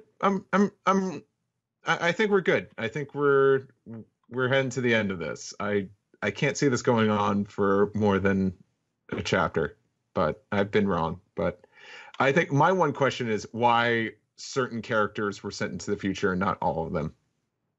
Because they were split up through all the chaos. They just happened to be the ones that were there. I'm sorry, yes. I was also drawing during No, I mean, this whole thing, it's very chaotic. I mean, that's the kind of point of the chapter is it's kind of a huge mess, but that makes it difficult. I had some like weird...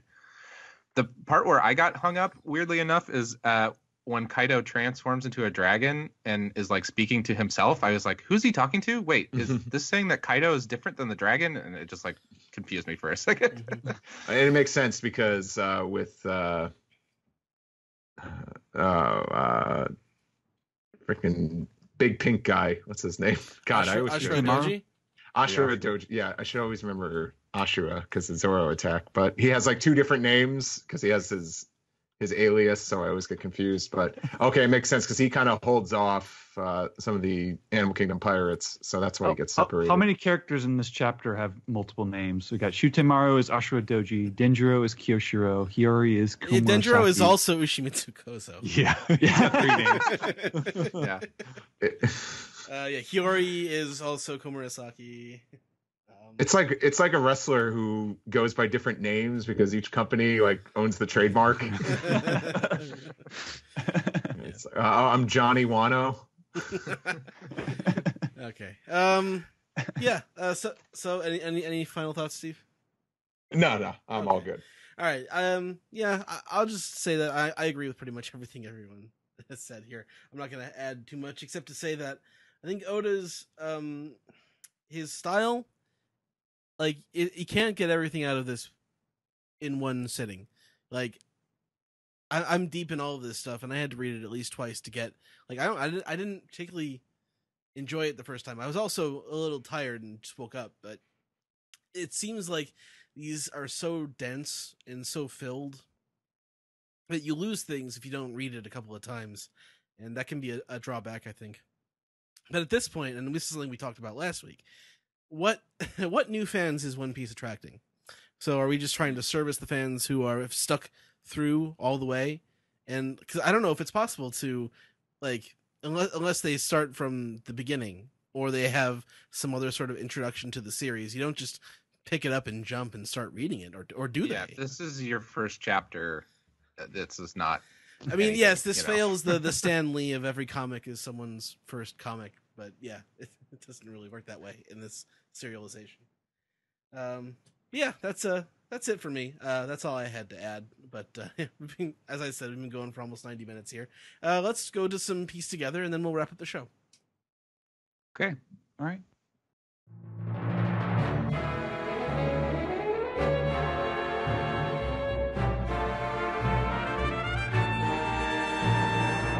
This is the Piece Together segment where we take your questions, your comments, your theories, and take them 20 years into the future with us and answer them there.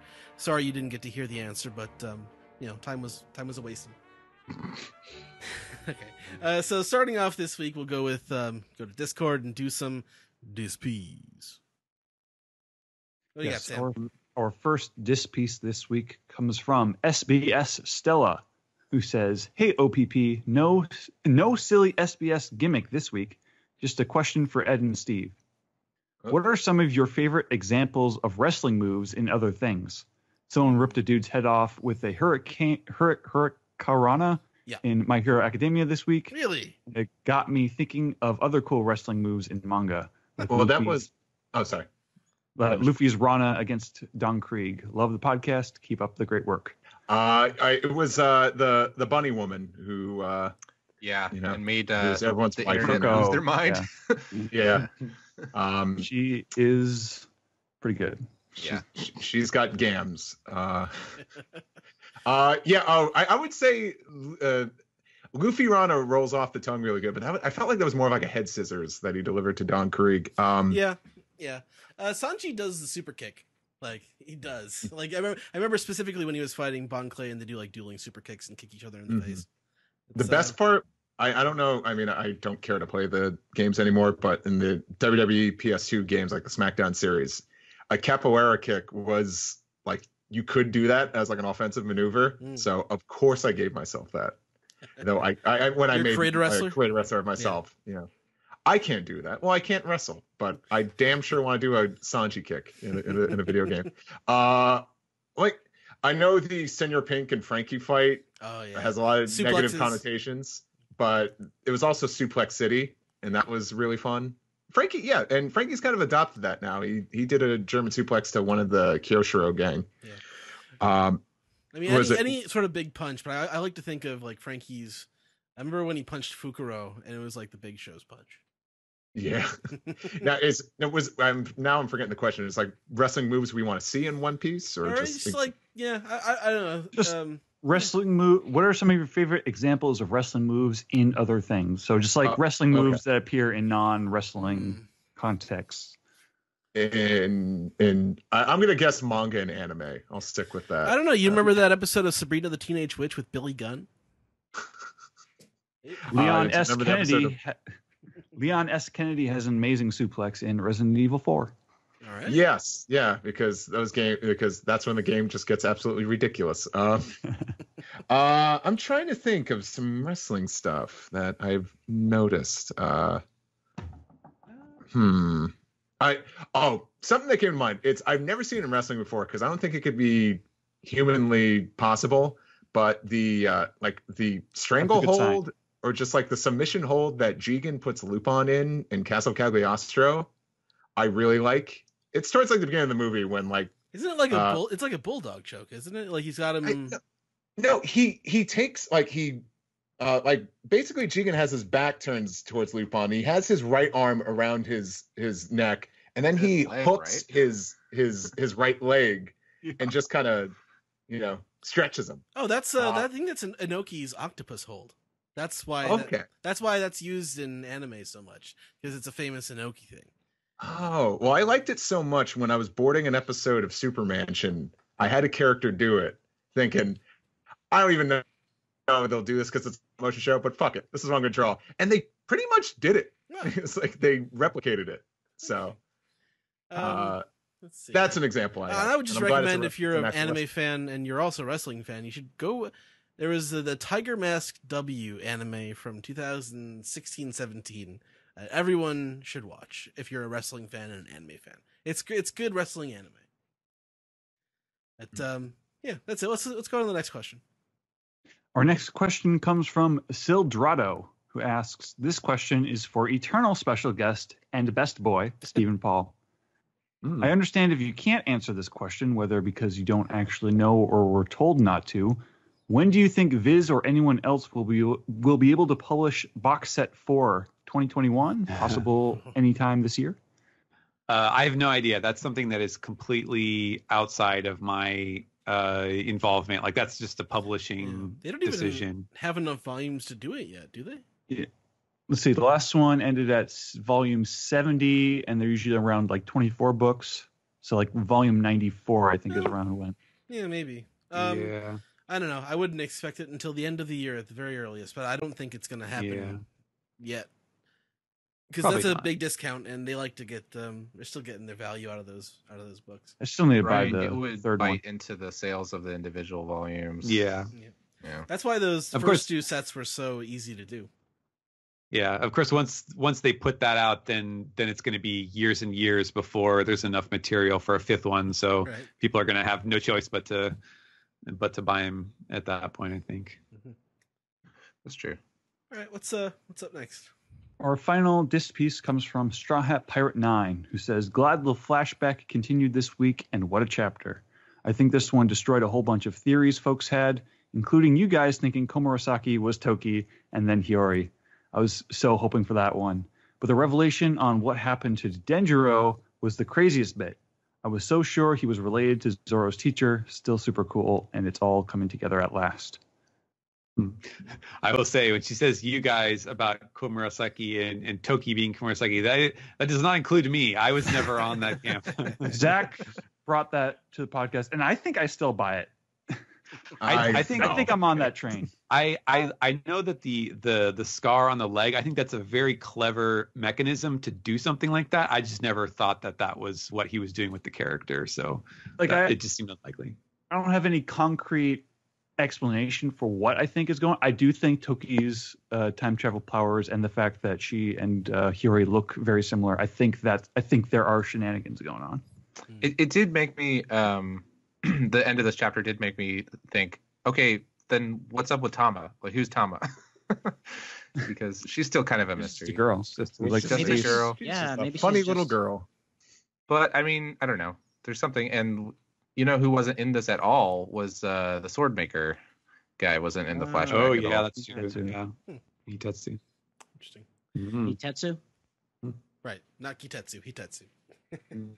All right. Who What's... made the Kitetsu blades, right? Or his mentor did? Some of them. Yeah, Some of them. Mhm. yeah, something like that. I assume like the first generation is older than he is, but we don't really know. Let's see. What's on Reddit, Steven? Okay, we will start with 23 years virgin. Congratulations. Hello, OPP. Great fan of the show and would like to talk about something that was discussed last week. As we know, the gallant stories of Odin are a bit out of the question, but in my point of view, they are not echoes of Odin, but of people he wants to hide, as in episode 961 at the end when the narrator talks about the incident of... the God of the Mountain incident happened when Odin was 18 years old, but we know that it was not him who started that accident, but Kinemon. So for me, I interpreted that the story of capturing women and having them captive is Odin who takes the blame, like the incident that Kinemon makes, and thus know the type of person that is Odin, someone who does not mind taking responsibility for others and seeing how conflicting people change for this. Maybe the corpse where Odin warmed his Odin was that person that he was covering. Well, one of my points of view on last week's discussion. Yeah, that's I think that's definitely intended to be an implication, but it's not exactly. It's not that clear. I never got a chance to say this, but since I think like when I was on the chapter that Odin's flashback started, but I didn't realize that there was like a big controversy over it until later, and it was never really discussed when I was on. But I've always thought that like the kidnapping women thing, like if you look in that same chapter, like he says one sentence and all of the women have hearts in their eyes and they're like goo goo gaga over him. I feel like it's more like he's just like a Pied Piper. Like he just goes around and he's such a manly specimen that, like, you know, men and women, but like in this case, in a romantic sense, women are just like following him around. And, you know, that we know that the husbands and the fathers and the boyfriends and whatnot I feel like they're the ones who went and said like, hey, he kidnapped him. And that's what the guy is reading. I always read that as, I mean, like I saw it as like one, it's sort of just playing into the roughness of the character that kind of chills out over time. But I always like found that like a super interesting story detail because I thought it made Odin seem like he was a man who respects people's freedoms, even if he doesn't really respect their boundaries, or he's a man who's like he takes whatever he wants because he's confident, but he's also chill with rejection because he's confident, you know. I said no. Oh, you did? Oh, I completely misunderstood. All right. That's nice. Grand Reboot says, hey, OPP, great discussion last week. I was also surprised by Greg's suggestion to write to Oda directly, but I appreciated it. I worry that people may be vicious with their letters. Remember what they did to Horikoshi when he tried to humanize Endeavor in his story. Also, the discussion didn't last as long as I wanted, but I appreciate Kendra and Greg expressing their views honestly, though my opinions lie closer with Greg's argument. Well, these people would have to learn Japanese to write to Oda. I mean, they do have to. Yeah, they don't. Not in English. I feel strongly that some like pressure from the fans and from the public is necessary. I also think that, you know, it's going to be very easy for the if the tone is like an angry Twitter mob that's everyone's just shouting like "die pedo" or whatever, like that's probably just going to get those complaints are probably just going to get ignored and thrown out as, just hysteria. But I do think that this is an important thing to like not just like kind of let happen, like don't just like fold to it, I think would be my suggestion. Yep. All right. Brix Koha says, I feel like most people on the podcast have lost their love and passion for the series. I'm not saying you don't have the right to feel that way, because you do. These past few episodes kind of made me realize that I don't enjoy listening to the podcast anymore like I used to. Sorry. Also, I don't get this whole Oden hate. This is it for me, sadly. Good luck in everything going forward. Wow. Why did you pick that one? That's I'm just reading now. I just Good in the put it in bad. front of my face. Yeah. All right. But are they going to listen to this episode to just get I know. I'd say, That's what I Oh wonder. man. we have strong feelings about it. I think we like just about. I mean, we wouldn't still be reading this if we didn't love where this was going. Oh, I think, Yeah. like it. I don't know. It's one of Also, my for the favorite things. record- It's one of my favorite things. Like, it's one of my favorite parts of my week is the new One Piece. I think like this is. I mean, as someone who is, relatively new to both fandom, both in the podcast and the actual core material itself, so to speak. I think it's so interesting when you're engaging. I mean, I ran the Tokusatsu network for 4 years, and that's with Tokusatsu, live action Japanese shows. I still feel like I have to caveat that because it's still not an unknown thing. But I don't personally talk about Tokusatsu as much anymore because I'm not actively engaging with it, because I don't run a website. I could just sit back and watch what's going on. And so I find it really interesting when you get feedback when, it's like, it doesn't sound like you're as excited anymore. It doesn't sound like, X, Y, and Z. And that is very much a subjective, experience. It's also that kind of, because we are fans putting out content or fan creation content, there is kind of like a tertiary relationship. I forgot what the actual phrase is called. Talking about parasocial relationships. Yeah, parasocial relationship. Shannon, Thank you. Shannon Strucci, who's been on the show a couple of times, has the great YouTube series about that. Yeah, and it's a great kind of context when you're, when you feel so engaged with certain content creators, and then suddenly they're not, creating the way your own image of them is just. I find that really interesting because that's just that also just is the nature of relationships in general. There will be waning engagement no matter what. So like I'm really just saying this is like, I hope you guys aren't discouraged when you get stuff like that. I mean, and how have you like do you guys? I'm just more confused about it than anything. Than like, man, I wouldn't still be doing this show. I mean, I don't know if I could force myself to do this show if I didn't love what I was reading. Like, yeah, I don't know. I don't know. One Piece is such an like integral part of my fandom, and I mean, doing this podcast is like an integral part of my life at this point. And it's just, I don't know. Like, it's like One Piece is it definitely makes you wonder, like, what is it that you're putting off, and it makes you kind of like self-reflective on like what are they picking up that you might not know. Yeah, I don't know. I think I might be in an interesting position here because, like, I know for myself, like, I still love One Piece as much as ever, but like the fandom engagement, like, I don't engage with it on Twitter like as passionately as I used to, just because like just being part of the online space is it has drained on me. Like it's exhausting. The exhausting, the arguments, Absolutely. the discourse, the people just nitpicking everything like that. Like I absorb that stuff a lot, and that I do take it in how I engage with the series and how I talk about it, both on Twitter and on the podcast. Like even stuff like I disagree with strongly and don't really want to get into a big back and forth about it, but it still like sticks in the back of my mind, and it makes being just like kind of outwardly enthusiastic harder. And it's taken a lot out of me over the past year or so, especially, and it definitely contributed to me quitting doing like reviews on ANN, for example. Like I couldn't do that anymore. But the podcast I still love doing, and One Piece I still love. So well, maybe that's, I mean, thinking about how you get self-reflective when you get kind of like this kind of feedback on certain, like from people you are engaging with, because you are creating content for people to engage with. You definitely do get self-reflective, so maybe that's what they're picking up on. But also I find it really interesting, even as like fandom content creators, that there's a thing in both medical and psychology called compassion fatigue, where if you're so much like trying to mitigate other people's emotions as just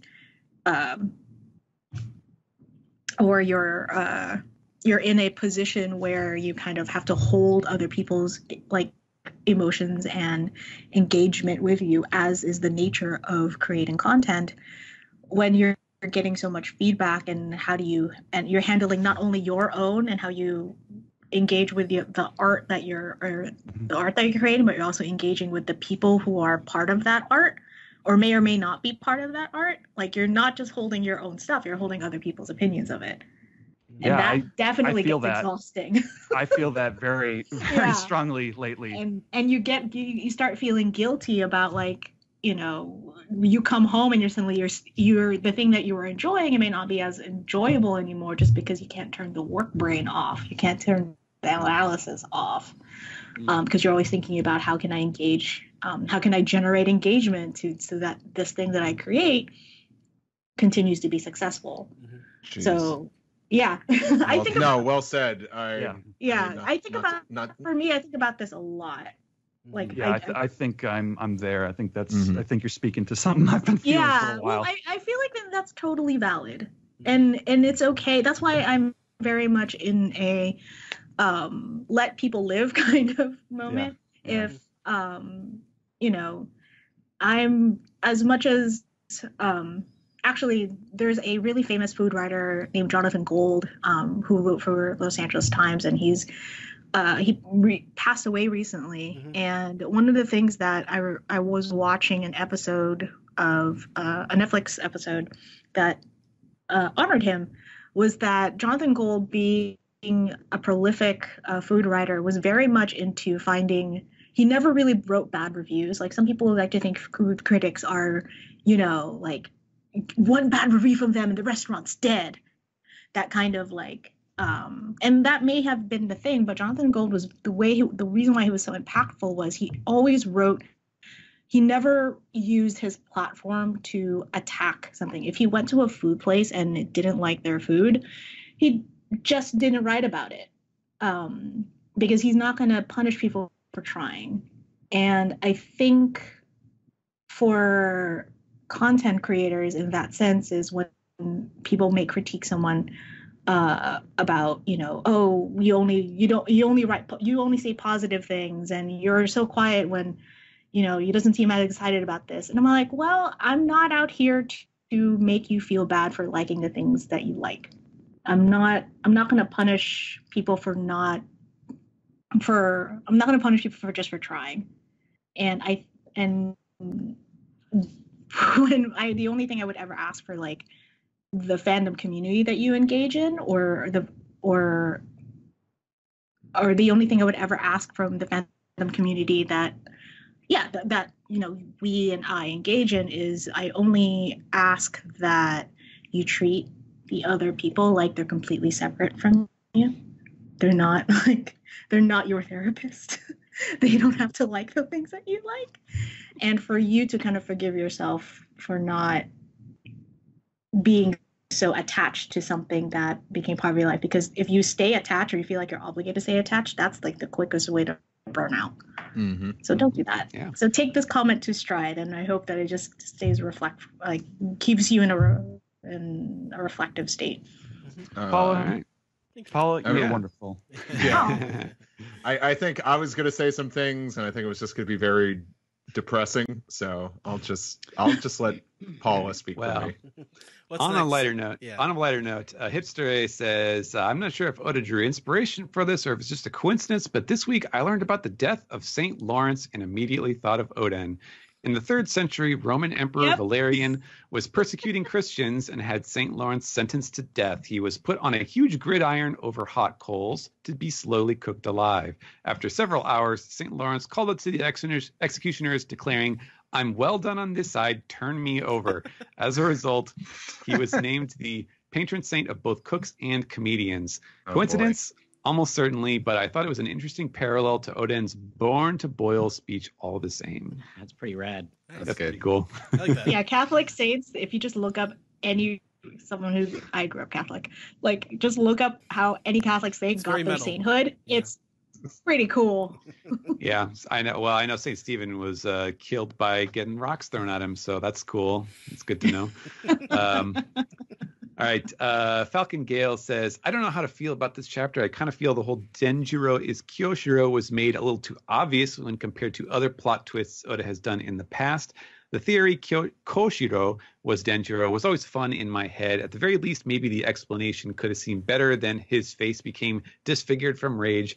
I don't know. Do you think I'm being overreacting or being salty? But hey, now I can use this terrible joke. You thought it was Kyoshiro, but it was Dendio. I think this points to what I was talking about maybe it being too drawn out for the level of mystery that it was. Like, I think that it was a good mystery and it had a good resolution, but it was just in an arc where there are so many mysteries, it's kind of hard to know like what is the most important one. And this being one of the last things that he's revealed, makes it seem like it's this huge earth-shattering thing when really the biggest thing about it is Kyoshiro's relationship to Komurasaki and that kind of coming to light. Yeah, and mysteries at this point in the series, it's either the solution is not going to be satisfying because fans are just picking apart every little possible thing all the time, or in order to keep the mystery obscure, the author has to jump through like extra hoops, and then that starts to feel contrived. Yeah, this is definitely a good example of when a mystery is hanging around for too long. The only recourse that the fans have to continue talking about it is to come up with increasingly obscure and bizarre answers to avoid, feeling like it was all like, oh, we figured this out years ago. So Prince of Assassin says, fellas, is it okay to tell another man good job? Because I want to give a shout out to Stephen Paul for his translation work. I did not write this. More specifically, for his translation of chapter 932 in Orochi's palace, Kyoshiro says, if Foxfire Kinemon and the others should appear, I, for one, would welcome it. I would enjoy the chance to show you my skill with the blade. Okay, so this is the thing that Joy was talking about, which is a lot more ambiguous than the scanlations, which make him seem more antagonistic to the Akazaya 9. So it's a nice hidden double meaning treat for those who follow the official release. Thanks for all the hard work. Well, you know what J.K. Simmons says about good job? I'm drawing a blank. Whiplash? Oh, not Oz. Okay. Yeah. Oh, I thought you were just going to quote. Well, I was going going to say that, like, I didn't Spider-Man. realize Spider-Man. your. Oh, Get me that Spider-Man. I haven't I was seen just Whiplash mostly since saying. it came out. Sorry. Yeah. No. My bad. No, I was just saying that, like, Steven's like side Twitter account is, pretty eloquent and specific. Yeah, no, I mean, honestly, like I would not have guessed that was some, I don't know if double entendre is the right word, but that there was a double meaning or double interpretation. So that was all Oda. I just happened to happen to be a better translator than the scanlations. I guess. I just happened to be a good conduit of it in this case. But yeah, I think that is super cool as someone who had no idea that was going on. So, all right, just a few more here. Nadams254 says, longtime listener, first time Reddit poster. Now that Denjiro's Kyoshiro has been confirmed, which was kind of spoiled by the opening, this gets me thinking, how did the anime team know to include Kyoshiro in the opening? Is there a lot of communication between the publishers at the TV show producers? I wouldn't think they would get a whole lot of information ahead of time, since the anime seems to be about a year behind where the manga is. Wondering if any of you know anything about this. I think Greg might have better understanding, but there is communication with the producers and Oda's editors, who I believe, not with Oda. I wouldn't think that Oda directly would communicate with the anime staff, but the editors at Shueisha certainly do. And I'm guessing that, especially with the beginning of Wano, it felt like maybe like they were getting ready to really make an impression with the anime, and I think maybe in those phases they were given a little more insight into what the story is doing and where it's going. Yeah, especially with just how big in scope Wano is. Like, I think it's important to be on the same page with what the characters are. It could also be just a situation where it's like, okay, well, we need all these important characters to fill these shots, and it just so happened that, okay, well, we've got all these Akazaya characters, and here's this other guy who seems to be important, and then it ended up, okay, well, he's one of them. It's a happy accident. It could have been a good guess, and they were like, well, it's not that important if it doesn't end up being, right, because those shots could have been like 6 or whatever shots of like unrelated characters, and it would have had the exact same effect watching that opening. All right, let's see. Oh, yeah. Italian Cat also on that topic says, I still think the placement of Kyoshiro on that shot was not meant to imply that he's a scabbard or an Akazaya, just that he's an antagonist like Ashura Doji. But that, a lot of fans think or are angry that it was a spoiler with the anime staff. So I guess that's another way of viewing it. Last one is from Miguel Alexander 123, who says, hi from Colombia. Is Toki actually dead? And if she is, why do you think? Because I don't like it. The fact that she was running away for 800 years, and instead of keep fighting and just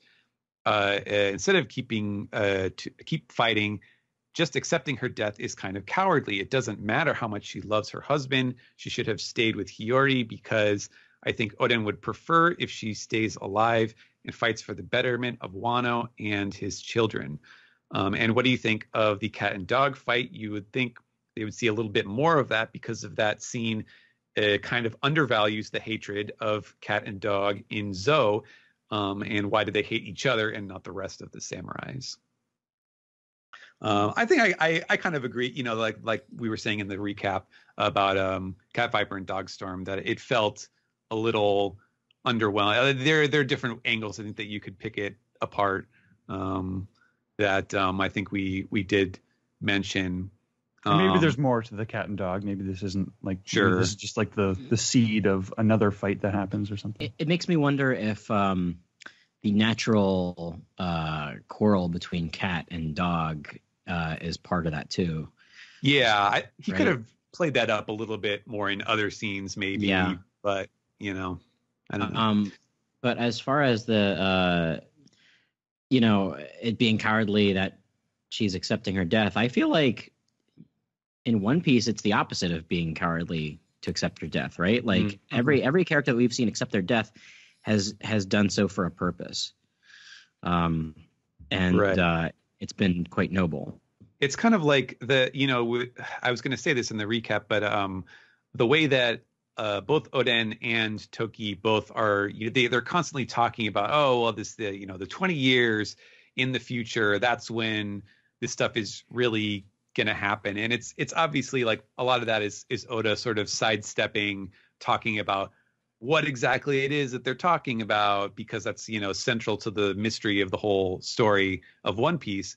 But I also think that it's sort of kind of telling you that Toki's like sort of premonition is that like maybe through her sort of insight of from traveling through time and knowing whatever it is that she knows, she kind of realized like, I have to, like, this isn't going to work unless I stand in front of the people and I give this message. I say this poetic, thing that is going to get passed on about, the coming of the dawn, and that it also serves as like the thing that keeps terrifying Orochi and kind of trapping him into his course of action, and like there's a lot of what kind of feels like fate going on with that. And that's partially, I think, why I don't like the idea of like Toki secretly plotting a way to jump to the future as well, because it really does feel like she's like she truly believes that this is kind of like her purpose, her part to play in this is like to help set the stage for the coming of the dawn, and Luffy's quest to free Wano and to right the wrongs of the world and things like that. So here's the one reason why I think Toki has to be dead. She knows about the blank century. She there's it's too valuable of information for it to exist in the present. Yes. Yeah. True. Yeah. I think that Toki will show up again once we eventually get to the answers. Like she'll show up in a flashback or something. Like she'll be the one character that like we can recognize. Yeah, that's definitely. I'm looking forward to flashbacks. I think that would be awesome if we get some like 800-year-old and there's Toki in it. That would be awesome. That I think bringing her back in that capacity would be completely badass. And I'm looking out of my window and the moon is showing off, like full moon behind some dark ass clouds. I've never seen a full moon. Actually, there's a sad story. My grandpa died on a full moon. He got smashed by a monster. Oh, never mind. Well. I'm never being Joey, empathetic again. Joey, I do apologize about your grandfather. I'm sorry, that was such a triggering story. That sounds awful. A circumstance. He did. But no, it's a circumstance I'm not familiar with at all. I'm sympathetic, Joey, but at least I can assure you, your grandfather seemed like you're like a good man, but your father, while not much of a fighter, he was a brilliant scientist. Joey, I meant to ask you about that tail. No, we're not. Let's not. No big deal. Let's put this away. That's it for Reddit. That's it for Reddit. Okay. We got a couple of piece the tweet questions as well. So let's go with that. First from our very own Brian Newton, Dark King Zoro on Twitter, who says, "I found these parallels to be striking and tragic concerning Momo's experiences." He posted the picture of him being dangled over the top, and also him being held up high by his father. Side by side. So he also thinks that they nailed it with regard to Kyoshiro. So thank you, Brian, for writing in. Right on. And Sniper of My Heart, Kendra says, it feels like there's a skipped scene between Toki getting shot, holding her kids, and Kaido holding Momo. Maybe Toki and Kaido recognize each other. It is weird that like all of a sudden after Kaido leaves, Toki's just there. Like there's no, they specifically don't interact. Despite her presumably being in the in the castle, that's a little weird. Yeah, that could be something that comes back up later, I suppose. Right, because then Kinemon and Kanjuro, they break through the fire and then they meet with Toki and go to the future and then she runs off. But like Kaido is holding him over the ledge, and Toki's just like there knocked out. Is she? Yeah. Oh, okay. Yeah. Well, yeah, but it's like it happens in like two panels. She's awake and then she's knocked out. Yeah. And so you're supposed. I guess you infer that like Kaido knocked her out. I suppose. I suppose, but yeah, it's not explicitly clear. Yeah. Oda wasn't at his clearest in this chapter. No. Sure. Not in that part. Yeah. That's true. Yeah. Yep. Well, you only had so much time to. That's true. Do all that. All right, Peter Jensfeld says, "Why? Was thinking why Jinbei hasn't arrived yet at Wano. Maybe he's gathering up the Grand Fleet and preparing his awesome return. Also, if you didn't cover it in the manga recap, did Toki die or did she jump into the future alone? Happy International Women's Day." Oh yeah. Forgot about that. And it's not to be that it's an hour shorter than all the other days. And that sucks. Why? Wow. You know what? It's like Black History Month all over again. Yeah. I know. Yeah, right. We don't know what Toki looks like when she's using her power. I do wonder, like, what if as she's pumping to the ground. Well, I don't know, because then people would have said, "Oh, her body disappeared," that kind of thing. Yeah. So, yeah. I think I think she's the he's- changeling master. Then in that case, be extra careful. I think it's just Oda kind of giving her some dignity, Mhm. not Yeah. showing it. Yeah. Yeah. Either way, I it's- do think she will show up again. Mhm. And finally, Ryo Amano says, "Are you reading some of the new Shonen Jump series? Personally, I'm loving Undead Unluck. And keep up the good work. Greetings from Mexico." This is Thank a you. Joey question. It sounds like. Yeah, I read some of them. I really like Mitama's Security Spirit Busters. That one's not super new, but that's probably the newest one that I'm continuing to follow. Let's see. Of the new crop, I haven't particularly liked a lot of them. Mashal is kind of funny, a super strong guy that is at a wizard school, but it kind of reminds me of it's biting one style. It's like a little bit like Mob Psycho and a little bit like Black Clover. Yeah. Thing I've been reading a lot lately is they just added The Right Way to Make Jump, which is like a bunch of these like 5-page chapters that are just about like how Jump is made, like as far as like where does the paper come from? Why is it different colors? How do they design the covers? And like a interesting thing that I learned from that is that the cover designers come up with the designs and then tell the artists what to draw. The artists themselves don't compose the images that are on the cover of Jump, which I think is really interesting. I haven't been following the new series, but I will say that I have a verbal agreement for one of the series that is going to start the next time they have some new series starting up, and I got to see the first couple chapter drafts that they were using to discuss to debate whether to bring it in or not, and I'm really excited. I cannot talk about what it's like, but it's really cool. I'm really excited to see it finished. Oh, that's exciting. I will mention it again. Is anybody reading Zip Man? Oh, I'm reading Zip Man. Like, it's speaking of full tokusatsu stuff. Yeah, it started off super strong. I'm not super. It's feeling that Shonen Jump rushed thing that makes it feel to me like it's maybe not long for this world. That's what I heard. Yeah. It's like You're not we're the only first person who like said 13. that, I think. Yeah, we're only like 13 chapters in, and it feels like it's getting rushed, and I feel so bad. Yeah, the first few chapters were excellent. Like that first chapter was awesome, and really was. The following few chapters were really, really good. And I think it maybe just wasn't getting traction, and they started doing that kind of flailing thing that sometimes Jump series do, where they just start trying to throw lots of things to grab readers, and it just kind of, It's doesn't disappointing. super hold together. But the art's really good. Art's Wasn't the beautiful. artist Oda's assistant? I believe that he's previously, or Horikoshi's assistant, maybe. Horikoshi feels a lot well in terms of just general art style. Horikoshi feels more apt. And yeah, it has a lot of really great tokusatsu references, especially at the beginning. Yeah. It's very Kamen Rider, very Ultraman. Oh Fun man, one. I miss tokusatsu. It's not I guess it's I not do. super new, but it's new to me. I started reading Demon Slayer. Oh, yeah. Oh, Anime yes. for that is amazing. I love it. Yeah, I'm Oh, thinking God. about just doing the anime. I think they're like 20 episodes in. Yeah. Like, I don't know. It's gotten Well, to the point where they're not adding any new episodes. The next adaptation is going to be a theatrical movie, which is adapting manga content. Mm-hmm. Oh, That's Gonna be the next that's arc, which is weird. bonkers. It is Yeah. weird.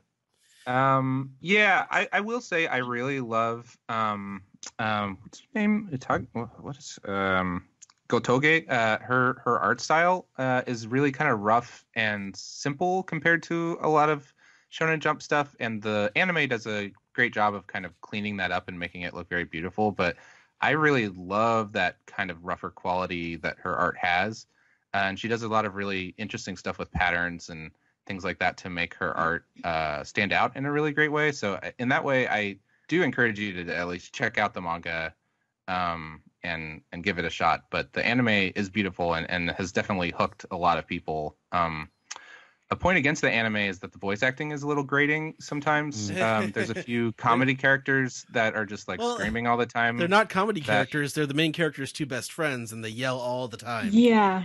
I only care about one of them. The second one, Joe brought up a good point. Like, that might be the reason why I might switch to the manga, because I don't have to literally hear that second character scream in my face. Yeah. Which makes me disappointing. It's a little disappointing for me, because like even the fighting styles in Demon Slayer is quite beautiful, and it's how it's conceptualized. Mm-hmm. And the one screaming character that I cannot stand has my favorite fighting style, which I did briefly when I was in college. And I'm like, wait, the one that I know, the one that I love doing it belongs to the character I like the least. Oh, that's too which bad. Sucks. But while we're recommending stuff, I just highly recommend Spy Family. That's probably the best thing running. Yeah, that's right another now. good one too. It's just so super good. It's on the Shonen Jump app. It's like Jump Plus. Yeah, right? Jump Plus, I think. Yeah. Mm-hmm. Yeah, everyone says it's great. I haven't read it yet. It's really good. Okay. So I know that does it for Piece of the Tweet, right? That's it. That's we're done with the piece together. Unless you got something you want to. I do want to bring up something. It's a tweet I just saw. Credit goes, of course, to at D_Kumi. This is in regards to the Kyoshiro Denjiro transformation. And it was so there's a series of pictures here. I retweeted it. That shows, of course, Zoro in front of the Enma Shrine, and then Denjiro's bout of anger at the Enma Shrine. And it says here, Enma face, or Enma Gao, is a Japanese idiom used to describe someone with a fearsome face. Enma is typically portrayed with a thunderous, furious expression. The kotowaza alludes to changes in people's behavior for selfish reasons, depending on their circumstances. So that's sort of what we see. That's almost precisely what we see with Denjiro into Kyoshiro, which I think is super interesting. I like that. I like that it had an explanation to it. Yeah. All right. Cool. Well, let's wrap up the show. All right.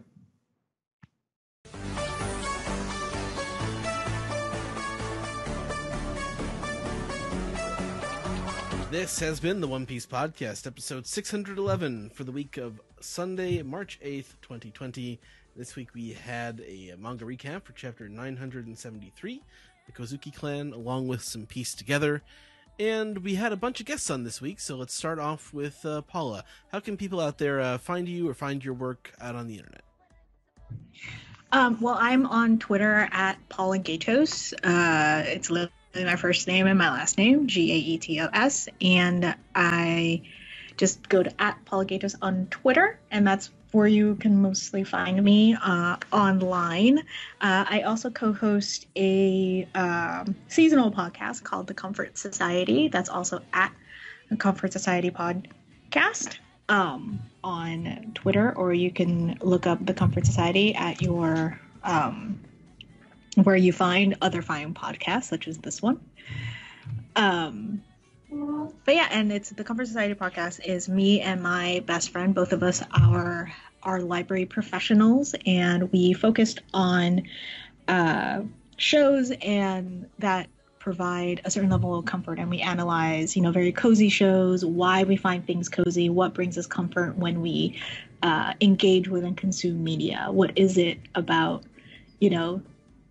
things like even something like One Piece and things that we watch over and over again, what does that bring us comfort? So we spend our first season talking about stuff like that, and hopefully season 2 will be coming out soon. Awesome. Thank you, Paula. Thank you for coming on, and we hope to have you back again soon. Thanks for having me. All right. And Joey, how can people out there find you?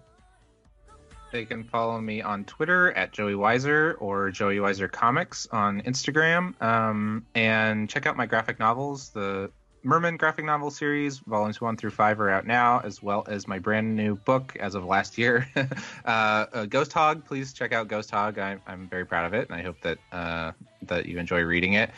And check out the podcast I do with Alex and our friend V, called Toho Yaro, a Japanese film club podcast. Release schedule has been a bit erratic, but we have one recorded and about ready to go out. and covering a movie called Moon and Cherry. And after that, we'll be covering an Ozu movie, Good Morning. So that'll be fun. And follow Toho Yara on Twitter too for Japanese movie news and podcast news and stuff. Right on. And Sam, how can people out there find you? They can find me on Twitter at Lucky Chainsaw, and they can find me on the One Piece podcast every week, usually doing the anime recaps, but there hasn't been an anime for a couple weeks, but we'll get right back on that. So Indeed. Thank you, Sam. And Steven, how can people out there find you? You may follow me on Twitter at Translatosaurus, and you can also read my Shonen Jump work on One Piece and Samurai 8, The Tale of Hachimaru, on Viz's Shonen Jump service, and on Manga Plus as well. Cool. And Alex, how about you? Well, as always, you can find me on Twitter at dude! All one word. Listen to Toho Yaro, as Joey mentioned, and once again, apologies for not getting that episode out.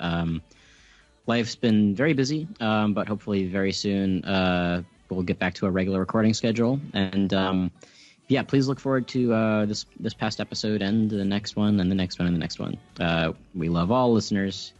Yeah, so that's it for me. All right, cool. And Steve, where can people find you, see your work, all that kind of stuff? You can find me on, the socials like Twitter and Instagram. Steve Yurko is my name and the username.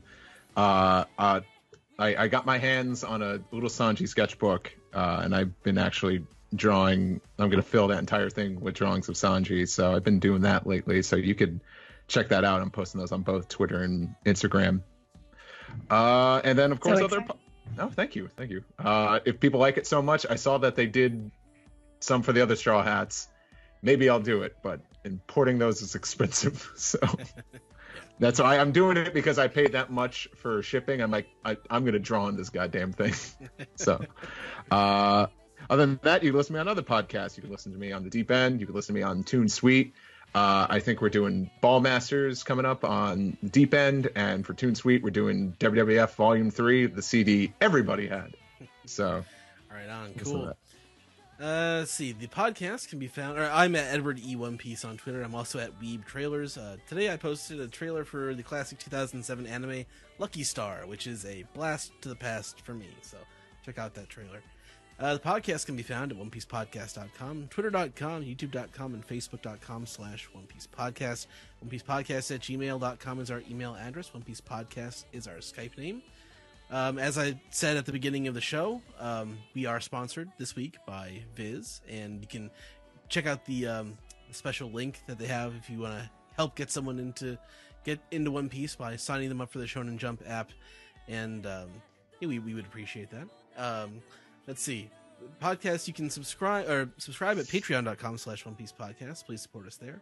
You can subscribe on SoundCloud, subscribe on Spotify, subscribe on iHeartRadio, subscribe, rate, and review on Apple Podcasts, or call us on our phone number.